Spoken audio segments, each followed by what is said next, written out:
Hello friends. Did you know that nearly 80% of those who watch my videos aren't subscribed? If you enjoy the content, I'd truly appreciate it if you hit that subscribe button. It helps a lot. Also, don't forget to leave a like and share your thoughts in the comments. Your interaction not only supports the channel's growth, but also helps these stories reach more people. Thank you all for being here. By the way, where are you watching from? Let me know in the comments. I ease the patrol car onto the service road just inside the cemetery gates, headlights slicing through a low-hanging mist. My boots crunch on loose gravel as I step out, lantern in hand, the metal handle cold against my glove. The air is sharp, each breath a plume of white that drifts upward and dissipates into the darkness. I glance around. Leaning headstones rise like silent sentinels in the fog, their inscriptions worn nearly unreadable, and in the distance the chapel's steeple looms against the night sky. It's just past 10, but already the moon is a pale, waning sliver, offering little light of its own. I check my watch, 10:07 p.m., and tap my radio. "Unit Bravo on site," I say, voice low. Static crackles in response. Earlier this evening, I got the call. Possible vandalism, rear chapel door ajar. Routine. But out here, routine can twist into something unexpected in a heartbeat. I head toward the chapel, boots echoing on broken stone paths. The smell of damp earth and decaying leaves presses against me, mingling with something metallic faint in the night air. My lantern swings, casting a swaying circle of light that dances over cracked marble and mossy stele. I pass a row of recently dug graves, fresh mounds of soil marked only by slender wooden stakes, and whisper a quick prayer for whoever lies beneath. Then I round a corner and catch movement. Wilted flowers flattened on the ground, petals torn and scattered, a strand of ribbon dragging through the dirt. Someone's been here, walking among the graves. Whoever it was, they slipped away before I arrived. The chapel door stands slightly ajar, its wood swollen and warped with age. I push it carefully, flashlight in my other hand, and step inside. The beam cuts through darkness to reveal overturned pews, the splintered wood glinting under the lantern's glow. Rose-red petals, blackened at the edges by moisture, litter the floor. I crouch to examine footprints in the soft earth beneath scattered dirt. Size 9, men's boots, deep treads, likely rubber-soled. I press a gloved finger to the print, damp, fresh. A distant crow caws, a single jagged note that echoes against stone walls. I startle, hand tightening on the flashlight. My breath hitches. I lift my eyes to the chapel's entrance, expecting to see someone slipping away, but there's only nothing. Darkness beyond the threshold. I step outside and swing the lantern around, scanning the cemetery ground. Toppled headstones, a broken lantern shattered near. Plot 12, where the old oak stands sentinel over a crypt entrance. No sign of anyone. Just the wind humming through the chapel vents. I pocket my flashlight and pull my jacket tighter. The radio crackles again. "Bravo, dispatch, status update," I reply. "Secure search complete." No sign of suspect. I'll continue perimeter check. I force calm into my voice, but inside my heart is hammering. Vandalism is one thing. Trespassers with intent to defile graves can't be ruled out. I slip my lantern's light under the oak's sprawling branches and move on, following the gravel path to the caretaker's shed some 50 yards away. The shed sits half swallowed by ivies and creeping moss. Its padlock hangs broken, splice marks on the hasp fresh. I kneel by the door, inspect the lock. Twisted metal, pried apart, clean break. Someone wanted inside. I brace my shoulder and push the door open. The hinges squeal like a startled animal. Inside, garden tools lie strewn across the dirt floor, spades half buried in moist earth, pruning shears tossed like discarded scalpels. A red smear on the wall catches my eye. I step closer and realize it's paint, dark red, thick. Someone's sprayed words. "They're not gone." My pulse spikes. I draw my flashlight, sweep its beam across the interior. Boxes of seed packets, cans of weed killer, a coil of extension cord draped over a hook. Nothing else. Even the paint on the wall could have been spilled. But the phrase lingers in my mind. I lean in, touch the smear with a gloved finger. It's tacky, refusing to come off on my glove. I lift a camera from my vest pocket and snap photos. Angle, lighting, close-up, meticulous documentation. Even odd messages deserve a record. Exiting the shed, I note the wind has picked up, skirting through the headstones in low whistles. My breath comes faster now, visible in ragged puffs. I follow the path to the older section, where stones lean at impossible angles, and the ground is uneven. Here, the mist hugs the earth more densely, swirling around my ankles. I see the broken shards of glass, this time near the mausoleum door. They gleam with sharp edges. Near plot 47, I pause. A wreath of wilted lilies lies on the ground, frayed ribbon dragging through the soil. No nameplate, no marker. It's been placed haphazardly without ceremony. I crouch and brush a petal between fingers. Damp, cold, its white edges browned by moisture. I look down at the mausoleum's iron door, carved with weathered initials I can't quite read. It's shut, padlocked, but I know that lock wouldn't stop someone determined. I rest a hand on the cool metal, steadying myself. My radio buzzes again. Unit Bravo, any activity? I force my voice steady. Negative, investigating vandalism, but no suspects on scene. Static bleeps. I tuck the radio back into my belt and stand, eyes sliding over the gravestones. Names I don't know, dates I can't decipher. Some plots are centuries old, others freshly turned. The cemetery is a patchwork of time, each headstone a story I'll never hear. I decide to sweep the perimeter one more time before logging the incident. Lantern in hand, I circle toward the service road. Gravel crunches underfoot. Every snapped twig, every rustle of leaves has me spinning around, shining light into the gloom. Footsteps echo from behind, but when I whirl the lantern around, only mist greets me. I take a slow breath, swallow the lump in my throat, and push on. By the time I reach my patrol car, my jacket is damp with condensation from the fog. I set the lantern on the passenger seat, start the engine, and switch on the cabin light. I scroll through my notes on the tablet. Vandalism, chapel interior disturbed, caretaker's shed, padlock broken, message sprayed, mausoleum, shards of glass, unmarked wreath. I upload the photos, add my observations. Before I leave, I look back through the windshield at the cemetery entrance. Iron gates silhouetted against swirling mist, headstones rising like phantoms beyond them. My own reflection stares back, lantern glow catching in my eyes, betraying the unease I try to hide. I shift into drive. The car rolls forward, tires crunching over gravel until the cemetery fades behind me. The mist swirls, hugging the ground where the dead sleep. I file the report. No suspects. Evidence of trespass. Follow-up recommended.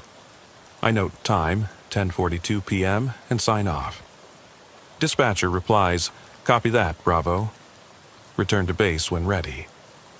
As I pull onto the main road, I catch my breath and rub my hands together. There's no supernatural here, no ghosts rising from graves. Only people, some disturbed, some curious, some with darker intent, prowling where they shouldn't. But as the lights of my car fade the cemetery behind, I can't shake the feeling that I left something inside. something a vial of fog and shadow couldn't contain. I glance at the rearview mirror. The iron gates still stand. The mist still drifts. And somewhere among those headstones, someone or something watches.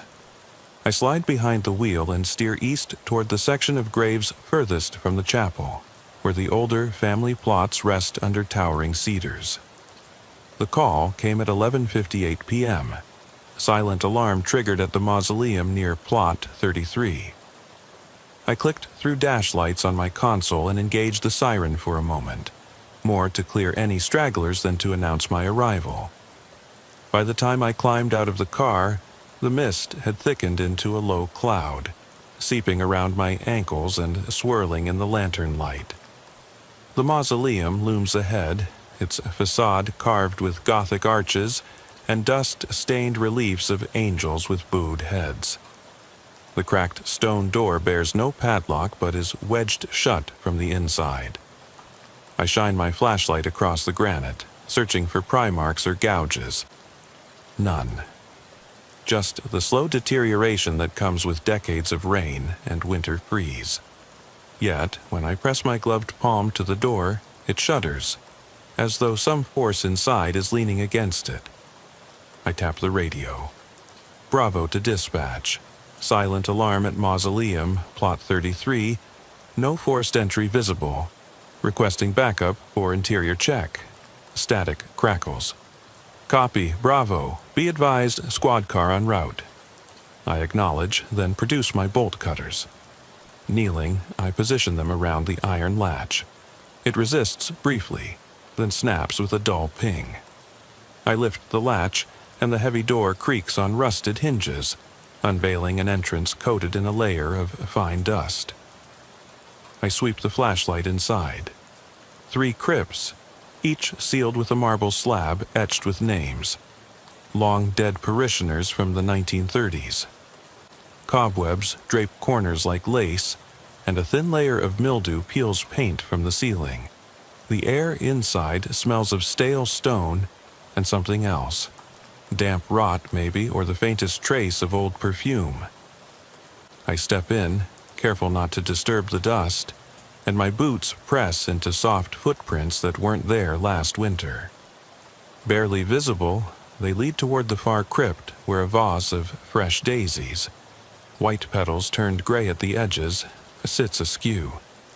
My breath hitches. Fresh flowers in a crypt this old. Someone came here deliberately. I crouch to photograph the arrangement. The daisies lean at an odd angle, as if they were dropped in haste. I sweep the lantern across the slabs. The middle crypt bears no padlock.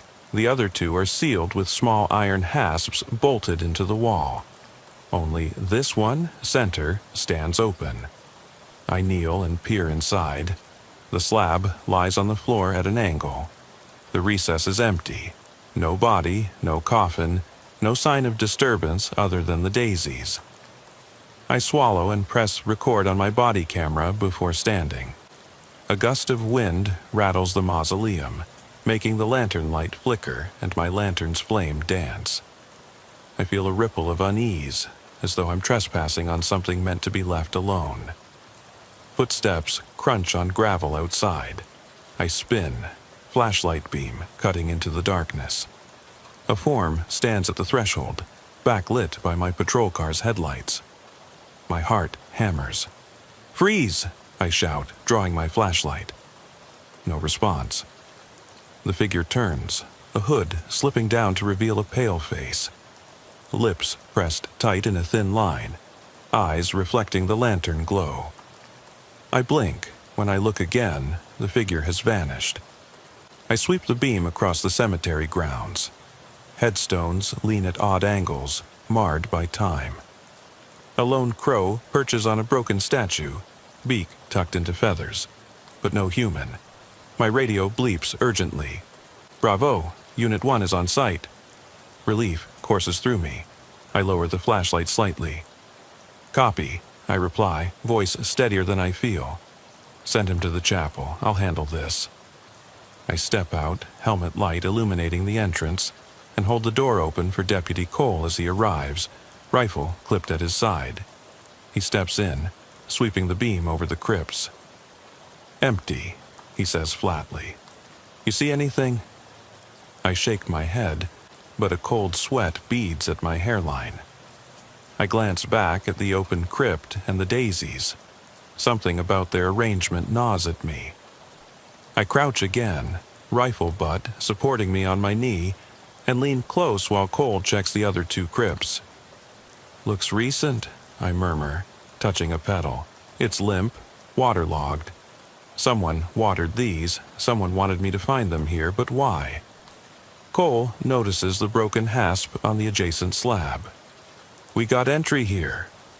Shining his torch, he traces handprints smeared in mud that lead to the back of the mausoleum. "Footprints, too," he says. "Outside, I saw prints around the foundation, size 10 boot." I compare that to the prints I photographed inside the shed earlier, a few nights ago, very similar. Could be the same person. We step through the door and out into the night. I lock the mausoleum behind us and secure it with bungee cords until maintenance can reinforce it.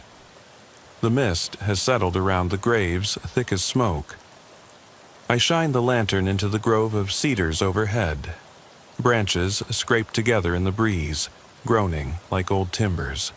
"Well, let's search the perimeter," I say. Cole nods.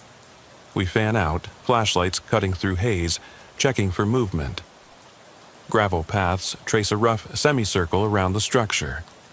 On one side, I find fresh tire tracks, narrow and deep, heading toward the west gate.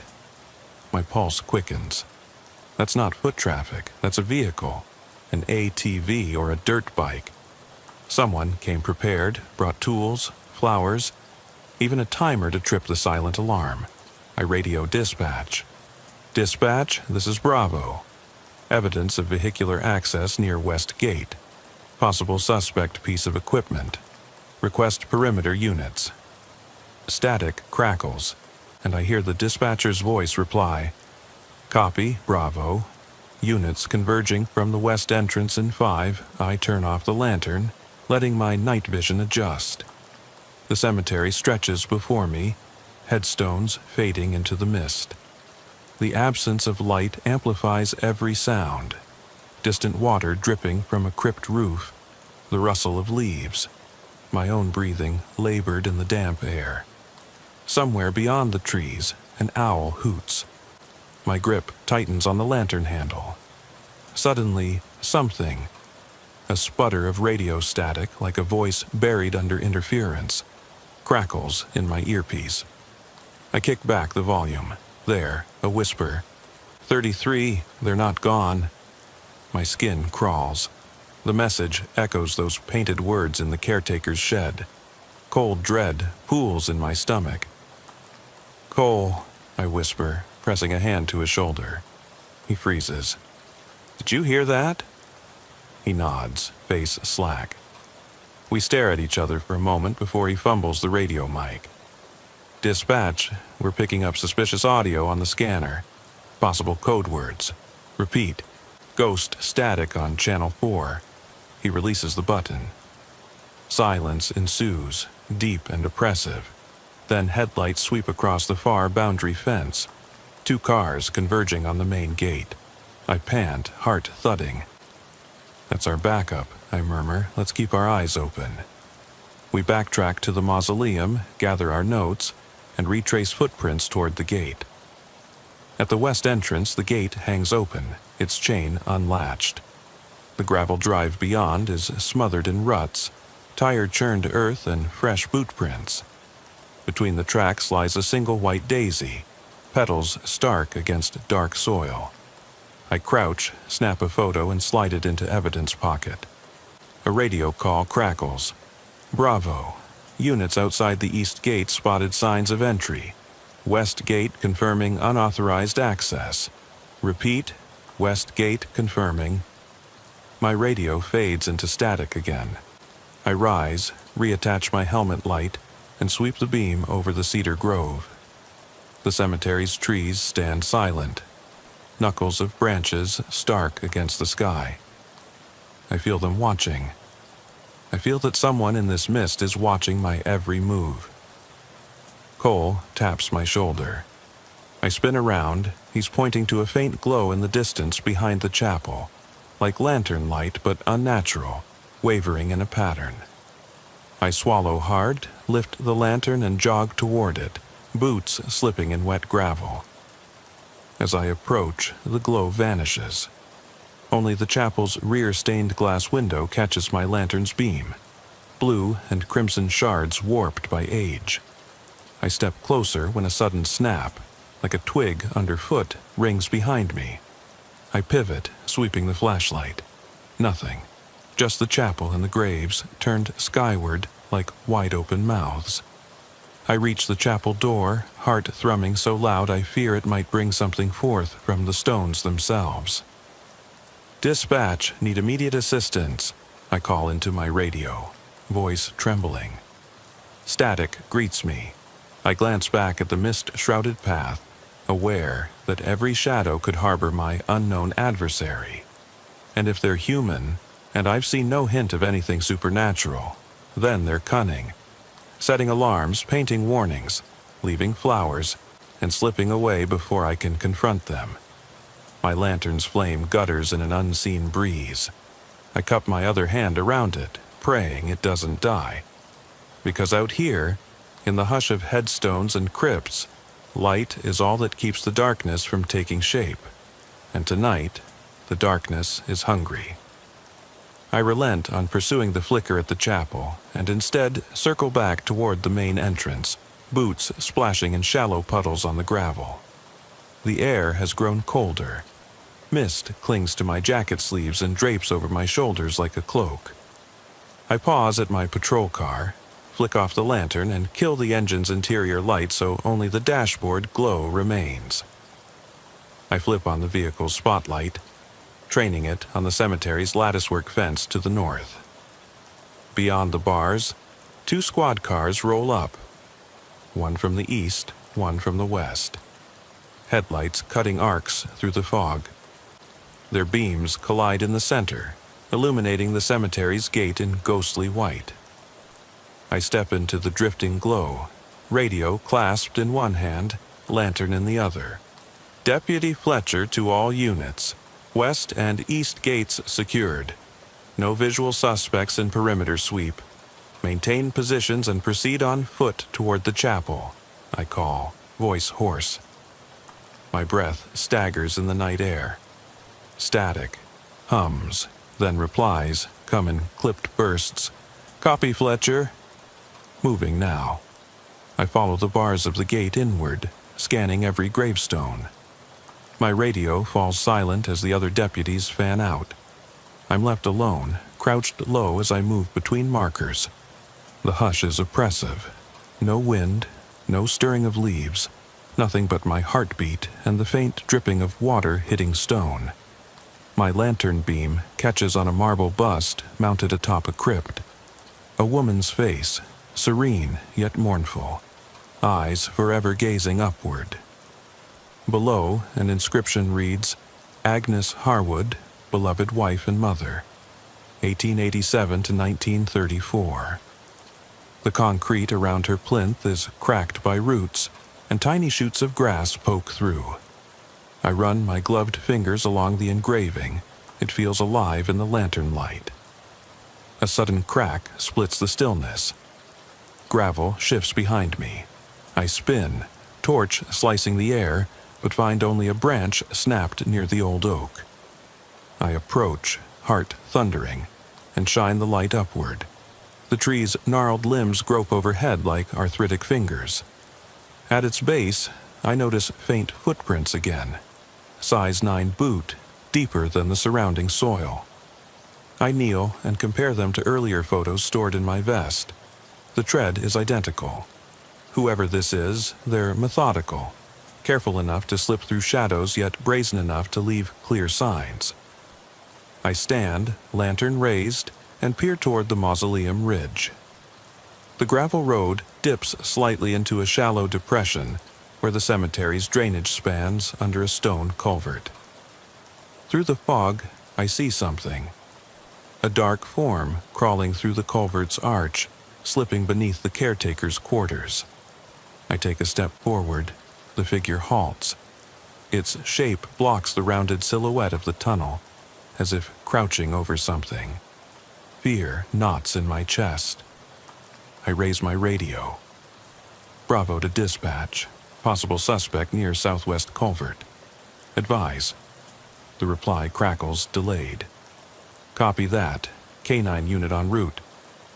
I click off the mic and jog toward the culvert, boots skidding on loose gravel at the edge of the road.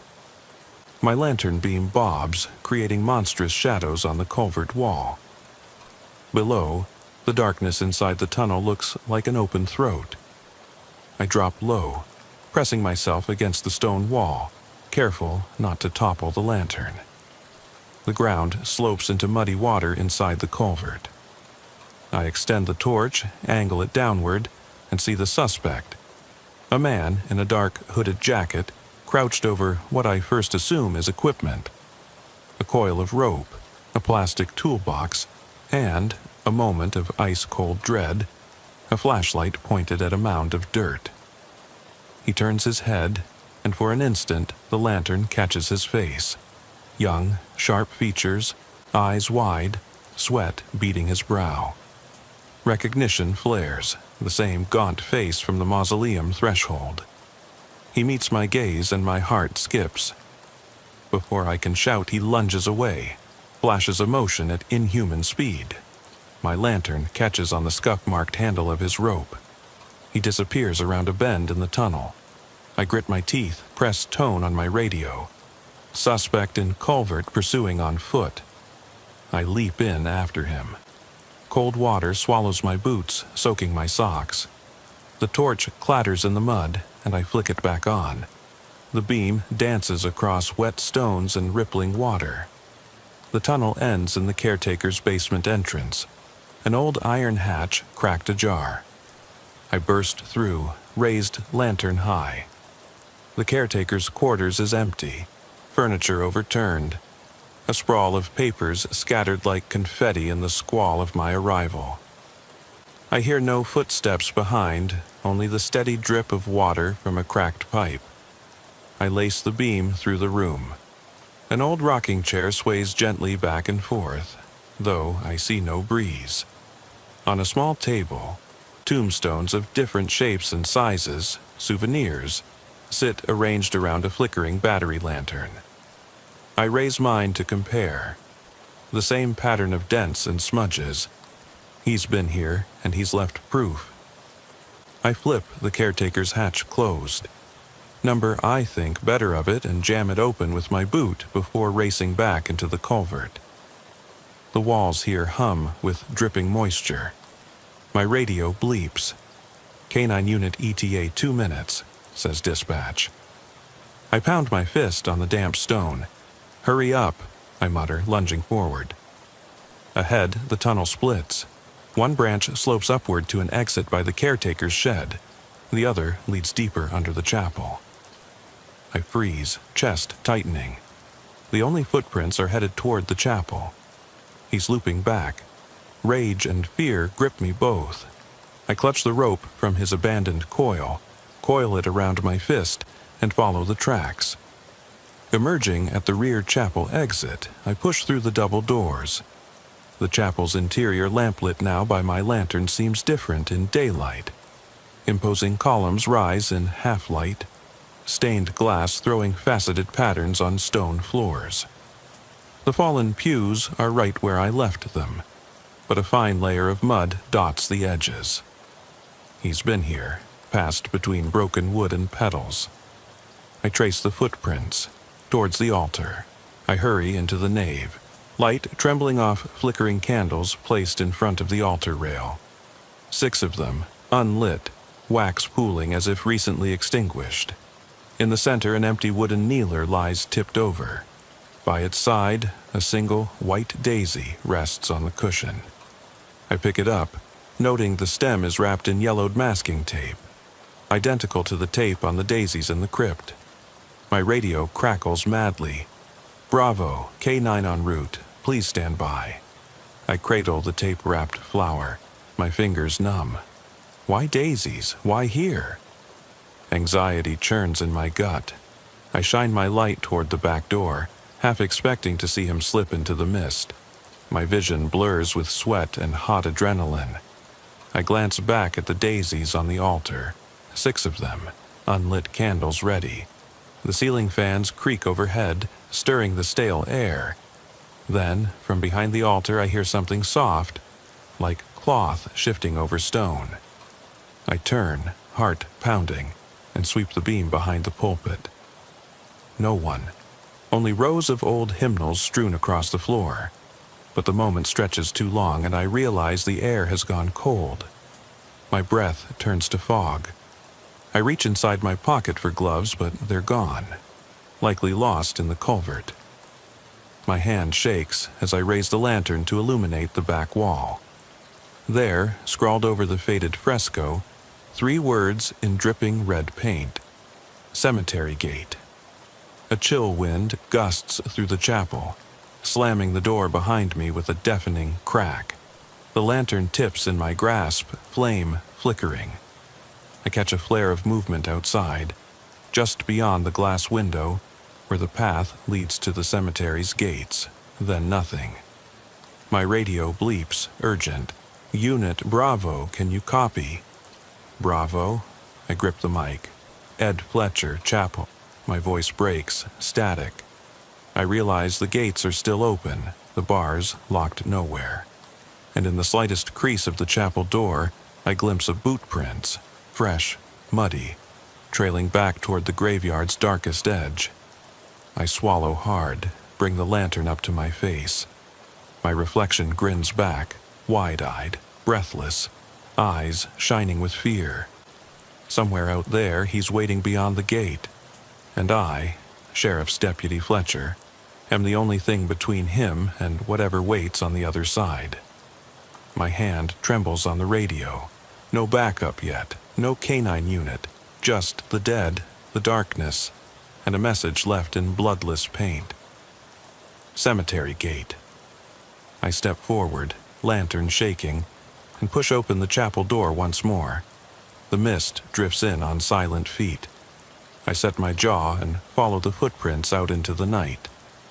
I force the chapel door fully open and spill into the mist-shrouded courtyard, lantern held high.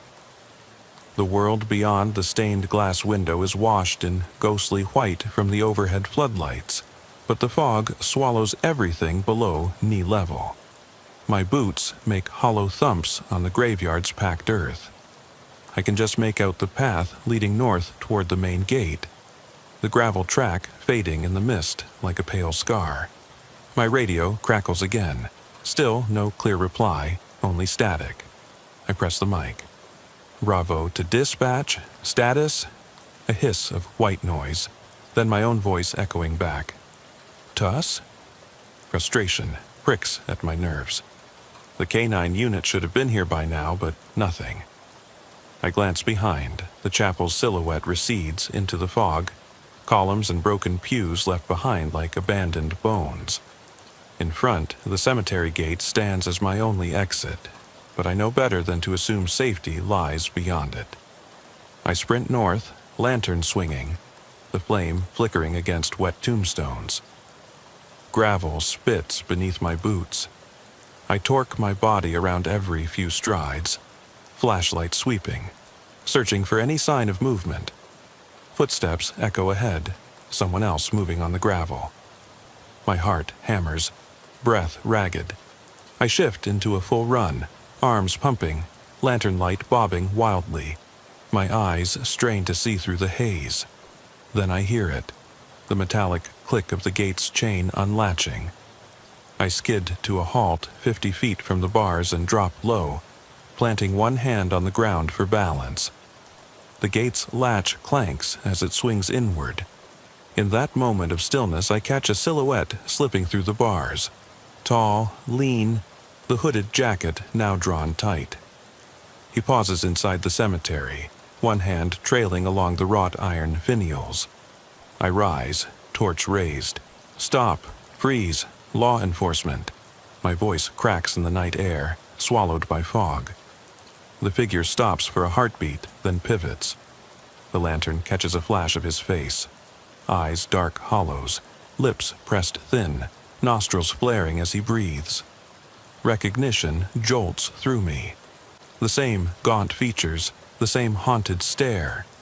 He lifts one hand, but not in surrender. Instead, he grips something small and metallic, and tucks it in his pocket. I charge forward, hammering through the mist. Each step feels leaden. The fog clings to my uniform, soaking through the seams. The gate's groan follows me as I reach it, swinging closed behind him, with a final, echoing clang. I skid to a stop as the iron bars rattle between us. I slam both hands on the gate, but it's locked from the outside. I rattle the chain. It doesn't budge. He's behind me now, only a few paces inside the cemetery. Light from my lantern flickers across his form, slowing his movements, methodical, deliberate. He ducks behind a low mausoleum to the left, disappearing from view. My lantern beam dances across the tombs, leaning stones, crumbling foundations, vines curling like skeletal fingers. I press against the gate, straining to see him re-emerge. Nothing. But I hear faint footsteps on gravel behind me, as though he's moving around the perimeter. I swing the lantern wildly. The radio crackles again, distant sirens wailing now. 2 squad cars speeding down the service road. Relief flares in my chest. I shout into the fog, "Stay where you are! Units en route!" My voice echoes against stone monuments. Moments later, headlights blaze through the mist behind me. 2 patrol cars roll to a stop, engines idling. Flashlights click on, revealing deputies USH, Lee, and Morgan stepping out. I exhale a long breath, twisting the gate's chain. Deputy Lee yanks it from the staple with a grunt. The gate swings open just enough for us to slip inside. I fan out with my team, each of us swinging torches into the mist-laden landscape. The sirens fade as our colleagues approach on foot from 3 directions. We converge at the gate, 6 deputies forming a semicircle. I point toward the north boundary fence. "He came through here," I say, voice hoarse, "and he locked us out behind him." Deputies spread out, torches slicing arcs through the white haze. We call his name in unison. "Hey, this is law enforcement, stop!" The fog absorbs our voices. We sweep the area. First the graves nearest the gate, then fan outward. My lantern catches on a rope tied around a stone cross 50 yards east. End frayed. Nearby lies a scattering of daisies, stripped bare of petals, stems snapped. I crouch to collect what remains. 6 stripped stems, each taped with yellowed masking tape. I tuck them into an evidence bag. We hear gravel crunch ahead, fast, deliberate steps doubling back toward us. Everyone whirls, flashlights converging on a single point between 2 crypts. I raise my service weapon, non-lethal rounds chambered, and step forward. The beam reveals no one. No sign of him. Just the vaporous mist drifting, curling around the cold stones. Then Deputy Morgan points, near the main gate on the ground, a dark smudge of wet fabric. His jacket torn at the cuff. I pocket my radio and step over. I recognize the rip, exactly where I grabbed him at the mausoleum. His hood lies crumpled beside it, soaked and stiff. No footprints around it, no droplets leading away. Just the jacket and the hood, abandoned like a shell. A chill sinks into me. We fan out again, desperate now. My breath moans in my ears, heart pounding. Static crackles over my radio as I call dispatch. All units converge on gate area. Suspect may have slipped through boundary fence. No answer. Now the cemetery is deathly silent. No other calls, no more alarms, just the drone of our radios and the rasp of boots on gravel. I sweep my lantern north toward the fence, 8 feet high, topped with spikes, but between 2 posts the wire mesh bulges inward. Here, someone could have pushed through, creating an opening just wide enough to slip through. We approach the breach, flashlights illuminating it. The mesh tears curve downward, as though from inside, as if someone forced their way out in a hurry. There are muddy smears on the fence, 6 streaks, hand-sized. No footprints beyond, only churned soil mashed flat. The boundary fence is solid, there's no second exit. That means he's still inside the cemetery. I radio the other deputies. He's in here, no way out. Grid search, concentric circles, start at fence, work toward chapel. They nod and fan out. I take point, lantern held high, calling out, "Deputy Fletcher, sweep path north to south." We methodically check row after row of graves. Every crypt door, every mausoleum, every service shed. Flashlights pick at corners and niches. My legs ache, lungs burn. But there's nothing, no movement, no whisper in the mist, not a glimmer of the hooded figure. Time stretches, minutes ticking like heartbeats. The last deputy calls in. "Negative coverage of center row, no visuals." Dispatch buzzes. "Deputy Fletcher, report." I stagger to my knees, lantern trembling. Suspect has vanished. No trace except jacket and hood. I scan the darkness. Request K9 again, aerial support, anything. Static. And then from behind me, soft but unmistakable, the metallic scritch of paint on stone. It comes from the mausoleum wall opposite the gate, above the doorway. We all spin, lanterns focusing on the wall. There, fresh red strokes read 2 words. "See me." Below it, a small arrow points down to the graveyard path leading back, toward plot 47. I swallow hard. The words are sprayed with the same dark red paint from the caretaker's shed. He's moving us, taunting us, leading us deeper into the night. Deputy Lee grunts. That's where this started. He points back toward the crypt exit. Plot 47, wreath of lilies, glass shards. I nod, pulling myself upright. The arrow beckons. For a moment, fear wells inside me. I glance at my team. 4 pairs of eyes meet mine, tense but resolved. I raise the lantern and radio on my belt jolts to life. Dispatch. Deputy Fletcher, units 10 minutes out, aerial unit 20. My stomach knots. Not fast enough. I click off the mic. "We move on my lead," I say, voice steady despite the tremor inside. "Stay close. No hero moves. He wants us here." We step through the iron gate again, this time moving south toward the arrow. With every step the fog thickens, pressing in on us like hands. Footsteps echo behind us, but no one follows. The ground slopes toward the old oak tree at plot 47, where that lonely wreath first appeared. Under its twisted roots, a fresh mound of earth protrudes. No wooden marker, no name. Just an irregular rise, waiting. I kneel beside it. "Hold," I whisper. I shine the lantern on the soil.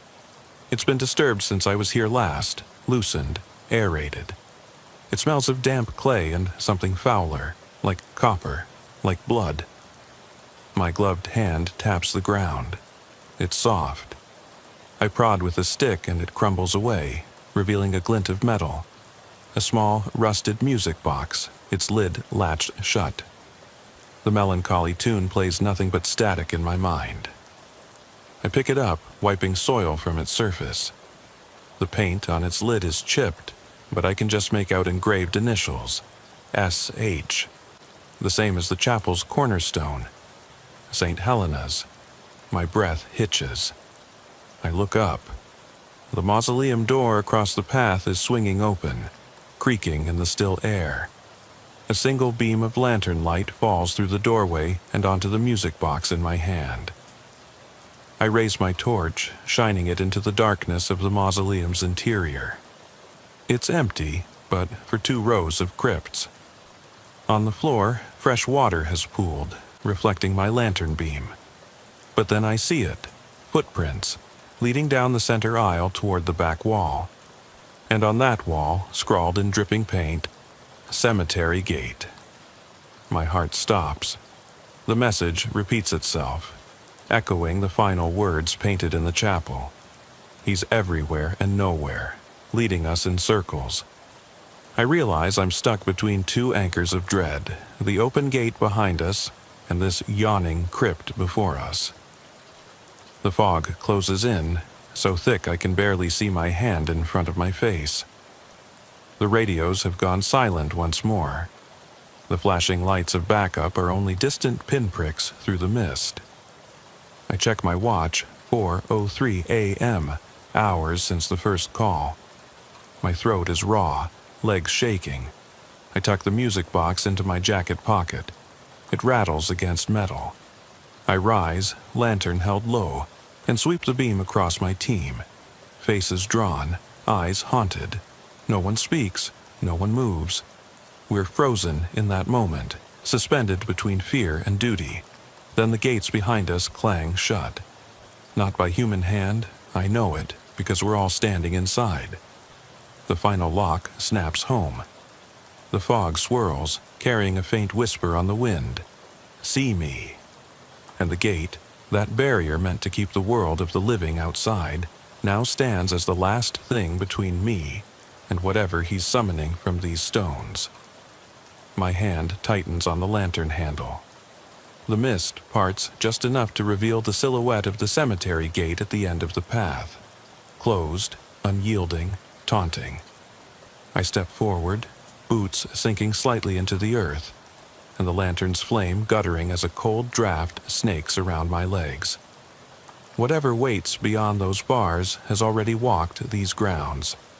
And now, at 4:04 a.m., Sheriff's Deputy Fletcher is left alone to decide which side of the gate truly lies safety, and which holds secrets that should stay buried.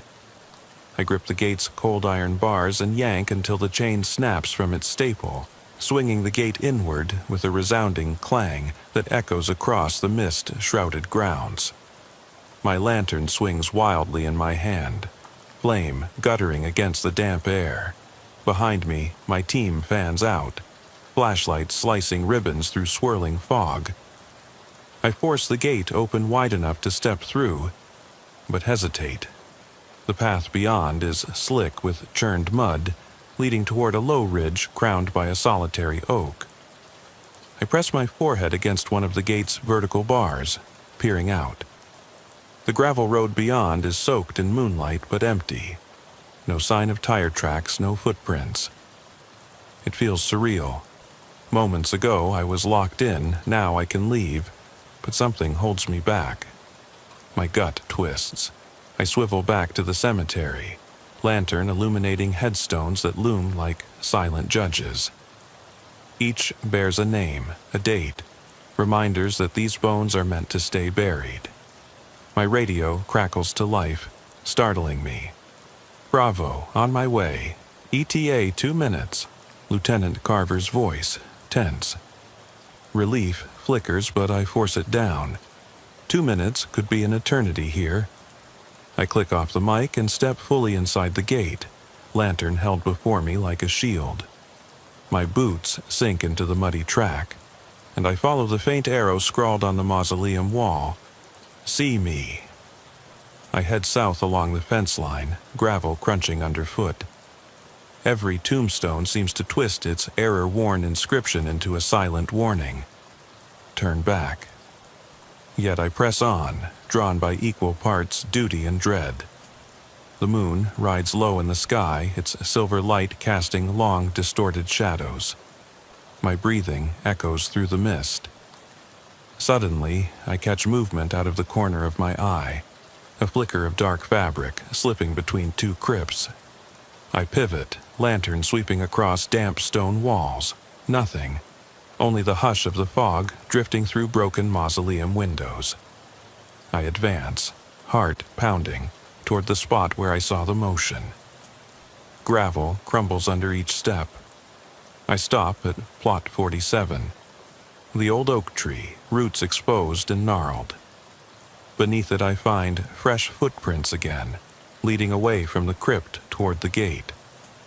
The prints are smeared, half filled with muddy water, but unmistakably size 9. I bend to photograph them with my body camera. In doing so, my lantern beam catches on a glint at the tree's base.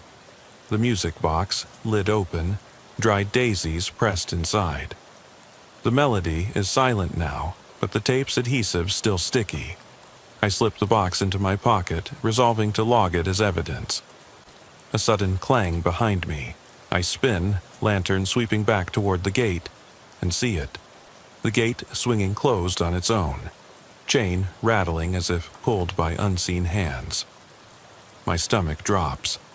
I sprint toward it, boots sloshing in the mud, but the gate snaps shut with a final click before I reach it. I raise my voice. "Hey, don't close the gate, this is law enforcement." Silence answers me. I drop to my knees and shake the chain, wrenching it in my hands.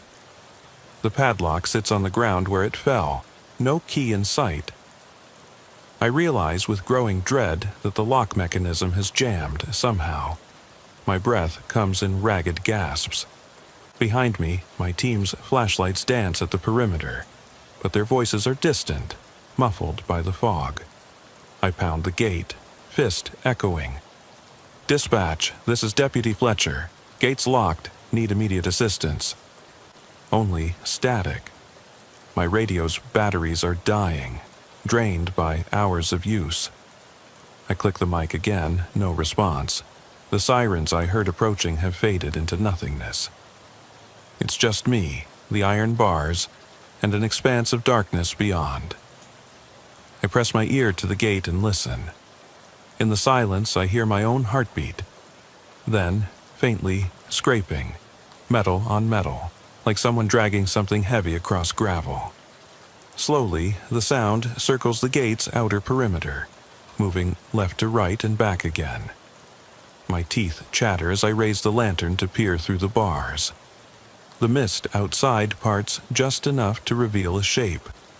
A dark, hooded figure pacing the opposite side, steps measured, deliberate. I lean forward. The figure stops, head tilting as though studying me. The hood casts the face in shadow. Only nostrils and a line of thin lips visible. There's no fear there, only a cold, clinical calm. I meet its eyes, pupils black, unblinking. My breath catches. "Who are you?" I rasp. No answer. The figure lifts one pale hand, holding something reflective. An old police badge, tarnished, dangling from a cracked leather strap. My stomach twists as I recognize the badge number. Leonard Harris, the deputy who vanished at Echo Lake in '71. The very case that haunted Sheriff Fletcher nearly 40 years ago. The metal glints under my lantern's glow. I open my mouth to call out, but before I can, the hooded figure raises the badge higher and lets it slip through the bars. It clatters at my feet, and I catch it reflexively. I stare at the number, my mind racing. That badge is long out of circulation, its holder presumed dead. I look up, where the figure stood is now only mist. Outside the gate, I hear something low, a rumble, like a distant engine idling. I glance through the bars. The gravel road is empty once more. No car, no tracks. Only the swirling fog and the faint outline of the service road sloping away into darkness. My radio crackles one final time, just for an instant. "Fletch, let me out, please." The voice is hoarse, pleading.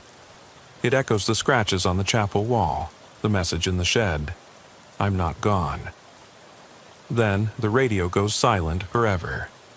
I press the badge against the gate, fingertips numb.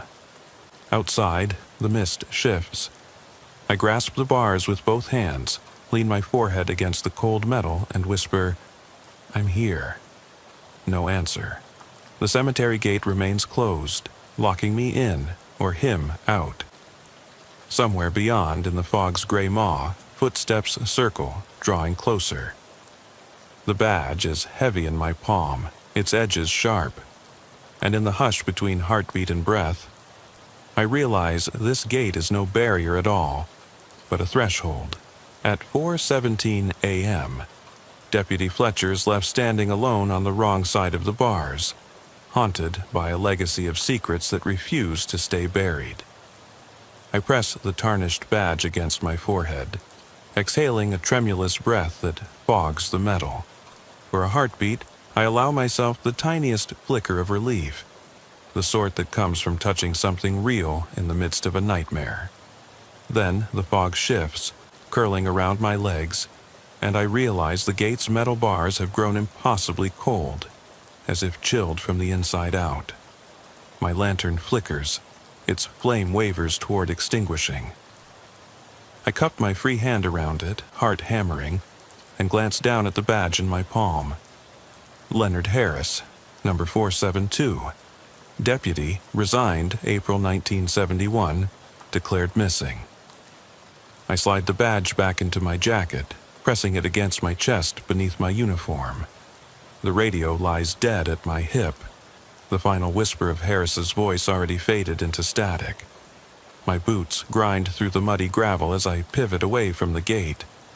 Behind me, the gate stands closed, unyielding.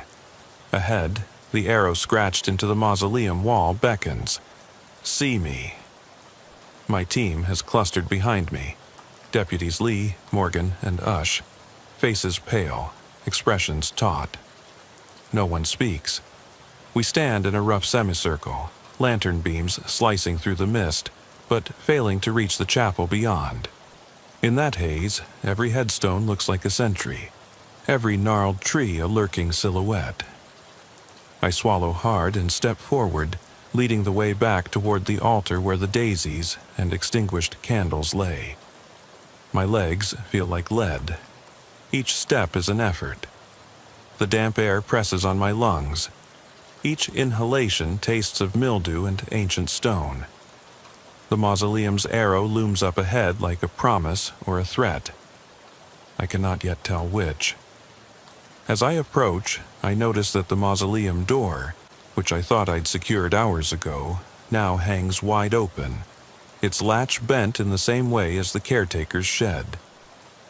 My lantern beam finds fresh footprints at its threshold, bare, mud-caked toes and heels that look impossibly human and impossibly old. I crouch, pressing my glove to the print. It warms beneath my palm. I glance up at the open crypt door inside, sealed with that same crudely scrawled message. Cemetery gate. Probably a setup, Deputy Lee murmurs from behind me, voice low. He knew we'd follow the arrows. He shines his flashlight into the crypt's interior, blackness framed by marble slabs. There's nothing but dust, mildew, and the scent of wet stone. I nod, but my heart is numb. We step inside as one. The air is colder here, a tangible chill that seeps through jackets.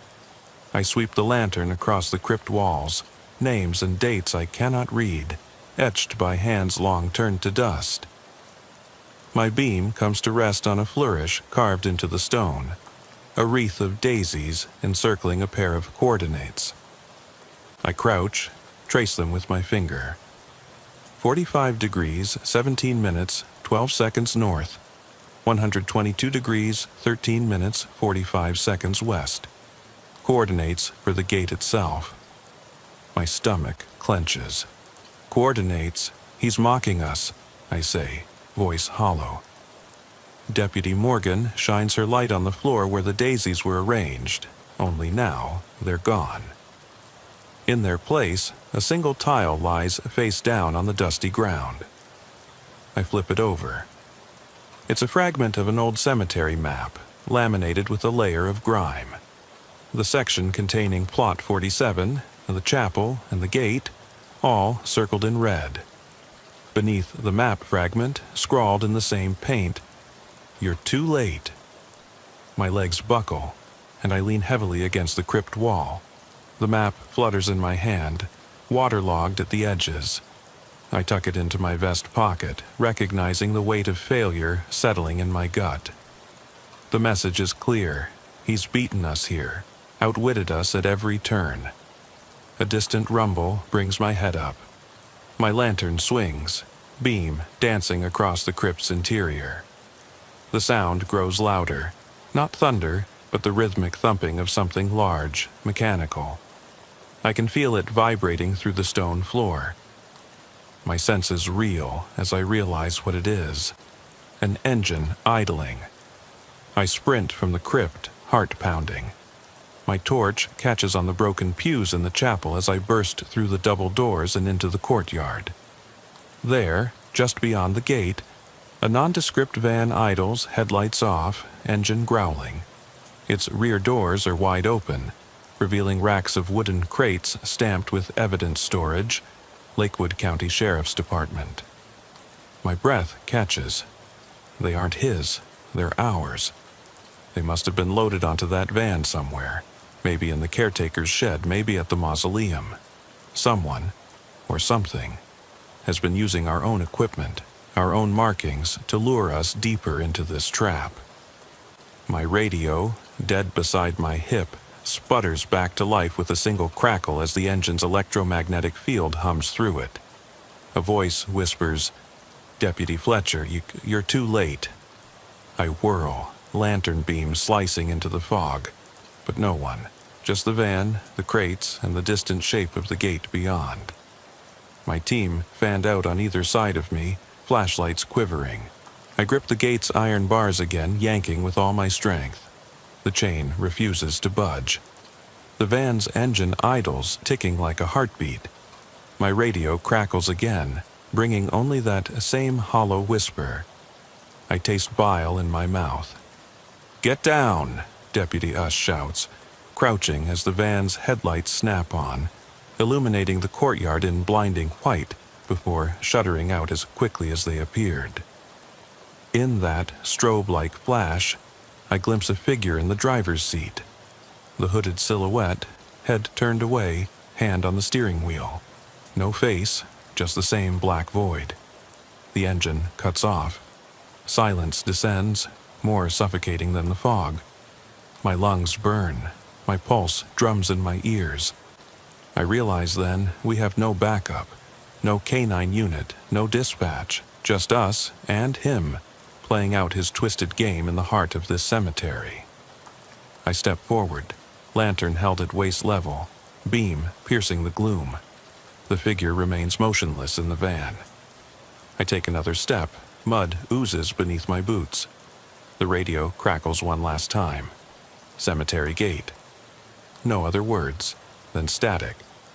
I exhale, lowering the lantern. My team mirrors my movement, each of us standing a dozen feet from the van. Our breath hangs in the air, visible puffs that vanish as quickly as they form. I raise my free hand as though to hail the driver, but it falls to my side. I swallow and draw a steady breath. "All right," I say, voice tight. "He wants us here. He wants us to open that van, but he's counting on us to trust him." I turn to face my deputies. We have two options. We break the gate, chase him down the road, or we wait. We camp out till sunrise. But I'm not letting him use county property to play with us. We get inside that van. A murmur ripples through the group. We tighten formation and step forward together. Flashlights and lantern converge on the open back of the van. Inside, wooden crates line the walls, courier style. Many bear county seals, some are unmarked. My beam catches on paperwork pinned to one crate. Echo Lake project files, confidential. My chest tightens. Those were classified.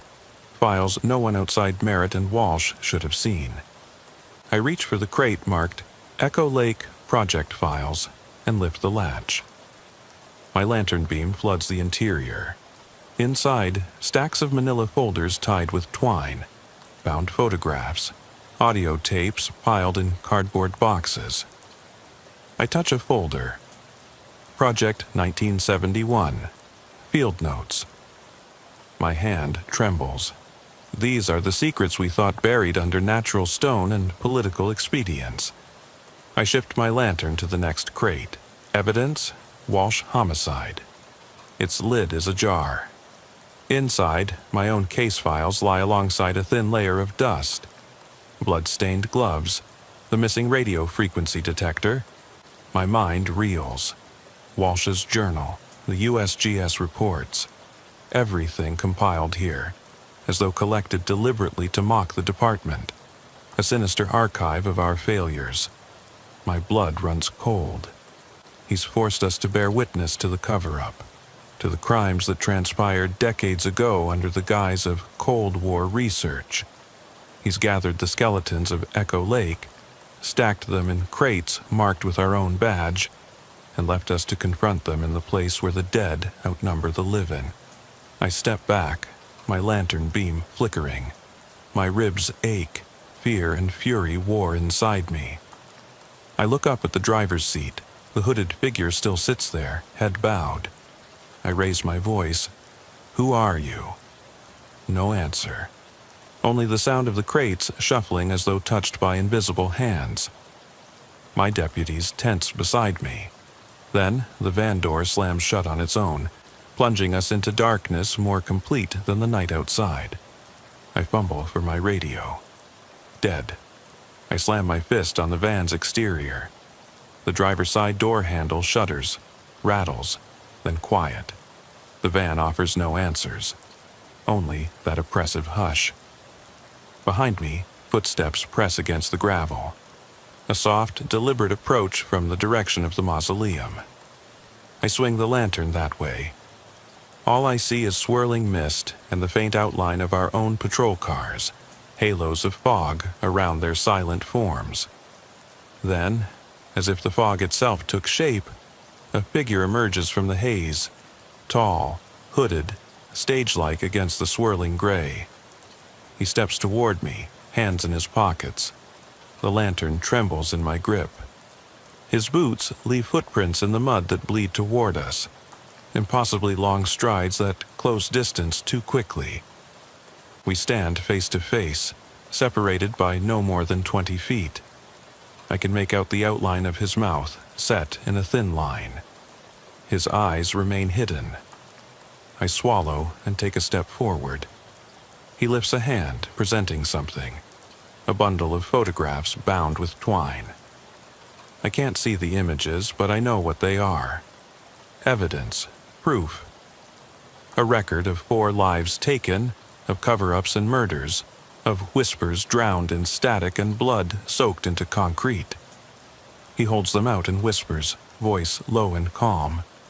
"See for yourself." I hesitate, gaze flicking to my deputies.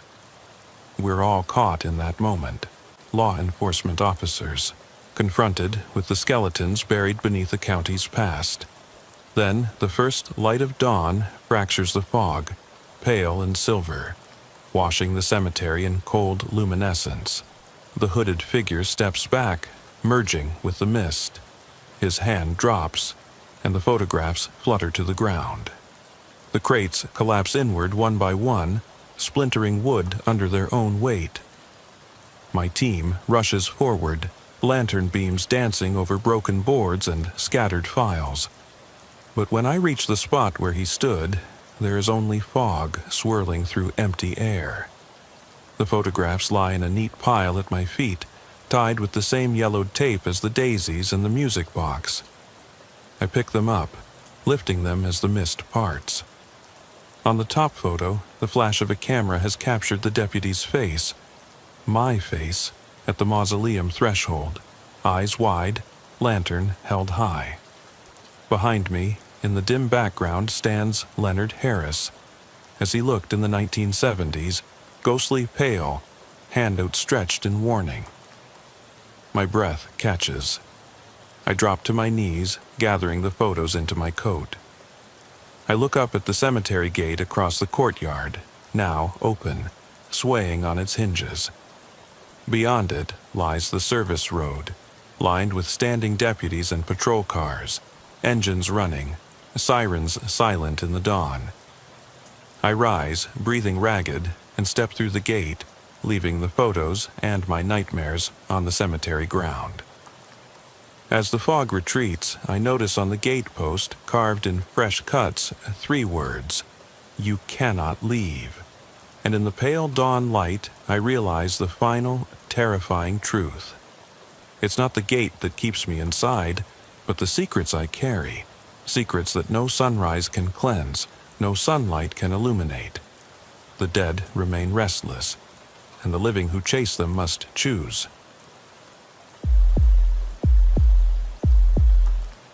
I ease the patrol car onto the narrow dirt road leading into Pine Grove Cemetery just after midnight. The engine's rumble swallowed by the press of pines overhead. I kill the ignition and listen for anything beyond the thrum of my own heartbeat. Only the soft drip of condensation from evergreen boughs echoing through the darkness.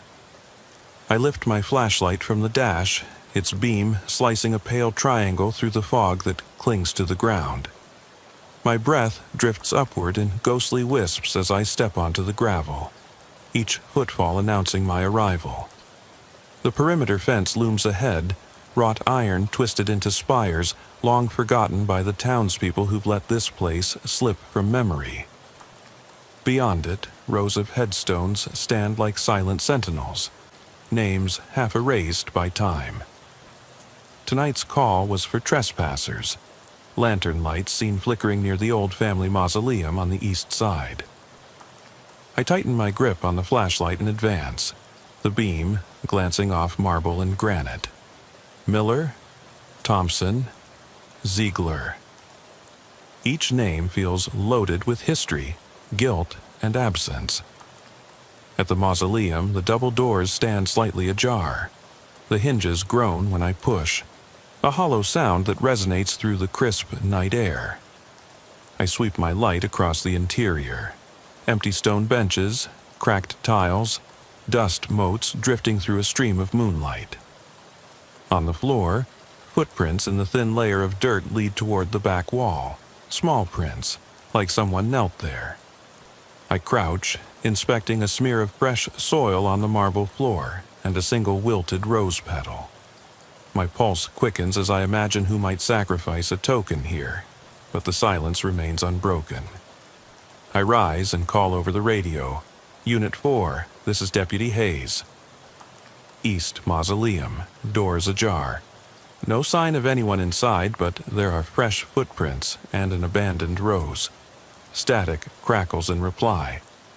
My reflection in the lantern's glass flickers and vanishes as I move, and for a moment I swear I see someone in black standing just beyond the beam's reach. I swing the flashlight to investigate. Nothing but trembling oaks. I force myself to breathe evenly and back out, sealing the doors with a heavy clang. I secure the scene, bag the petal as evidence, and note the temperature at 42 degrees. This is my 3rd patrol here this week. 2 nights ago, I chased down a teenager who thought it funny to spray paint crude graffiti on the granite headstones. He'd half-heartedly claimed it was art.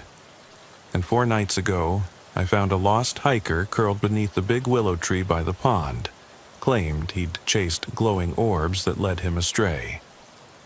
The common thread is enough to make your skin crawl. Someone is using the cemetery as a stage for private spectacles, daring the dead to witness. I follow the gravel path toward the pond now, flashlight beam dancing along moss-covered stones lining the water's edge. The willow's drooping limbs dip into the mist-shrouded surface, stirring ripples that spread outward in gentle waves. I stop midway, listening. A soft splash. I freeze, then another, like something large breaking the surface tension. I swallow hard. Sheriff's office. If there's anyone out there, identify yourself. Only a sudden gust rustles the leaves, and the ripples settle. When I shine my beam across the pond, the water lies still, but I can't shake the sense of being watched.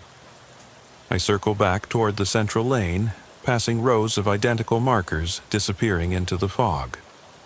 Here and there, I spot fresh flowers. Crimson roses, daisies wilting in glass vases, placed at graves whose dates range from the 1920s to last month. None bear a name I recognize. I wonder who tends these graves and why they choose anonymity. Each arrangement feels like a question left hanging. Are they tokens of devotion, taunts aimed at the living, or part of something far more calculated? At the cemetery's heart stands the caretaker's cottage, its windows dark except for a faint glow of an old oil lamp burning inside. I approach slowly, peering through the grime-smudged panes. No movement, but I swear I glimpse something shifting, a silhouette. I rap on the door with my flashlight handle. "Deputy Hayes, open up." Silence.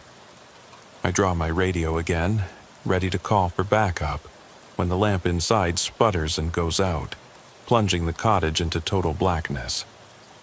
I catch a faint click as the door unlocks from within. My hand tightens on my torch as I push inside. The air is stale, heavy with the scent of cedar wood and dust.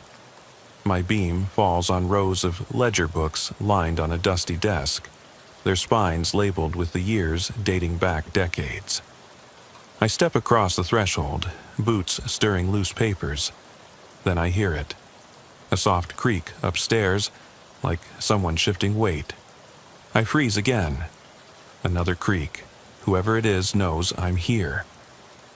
I set the flashlight on high and head for the stairs, every instinct screaming to call it in, but I can't let whoever's here slip away.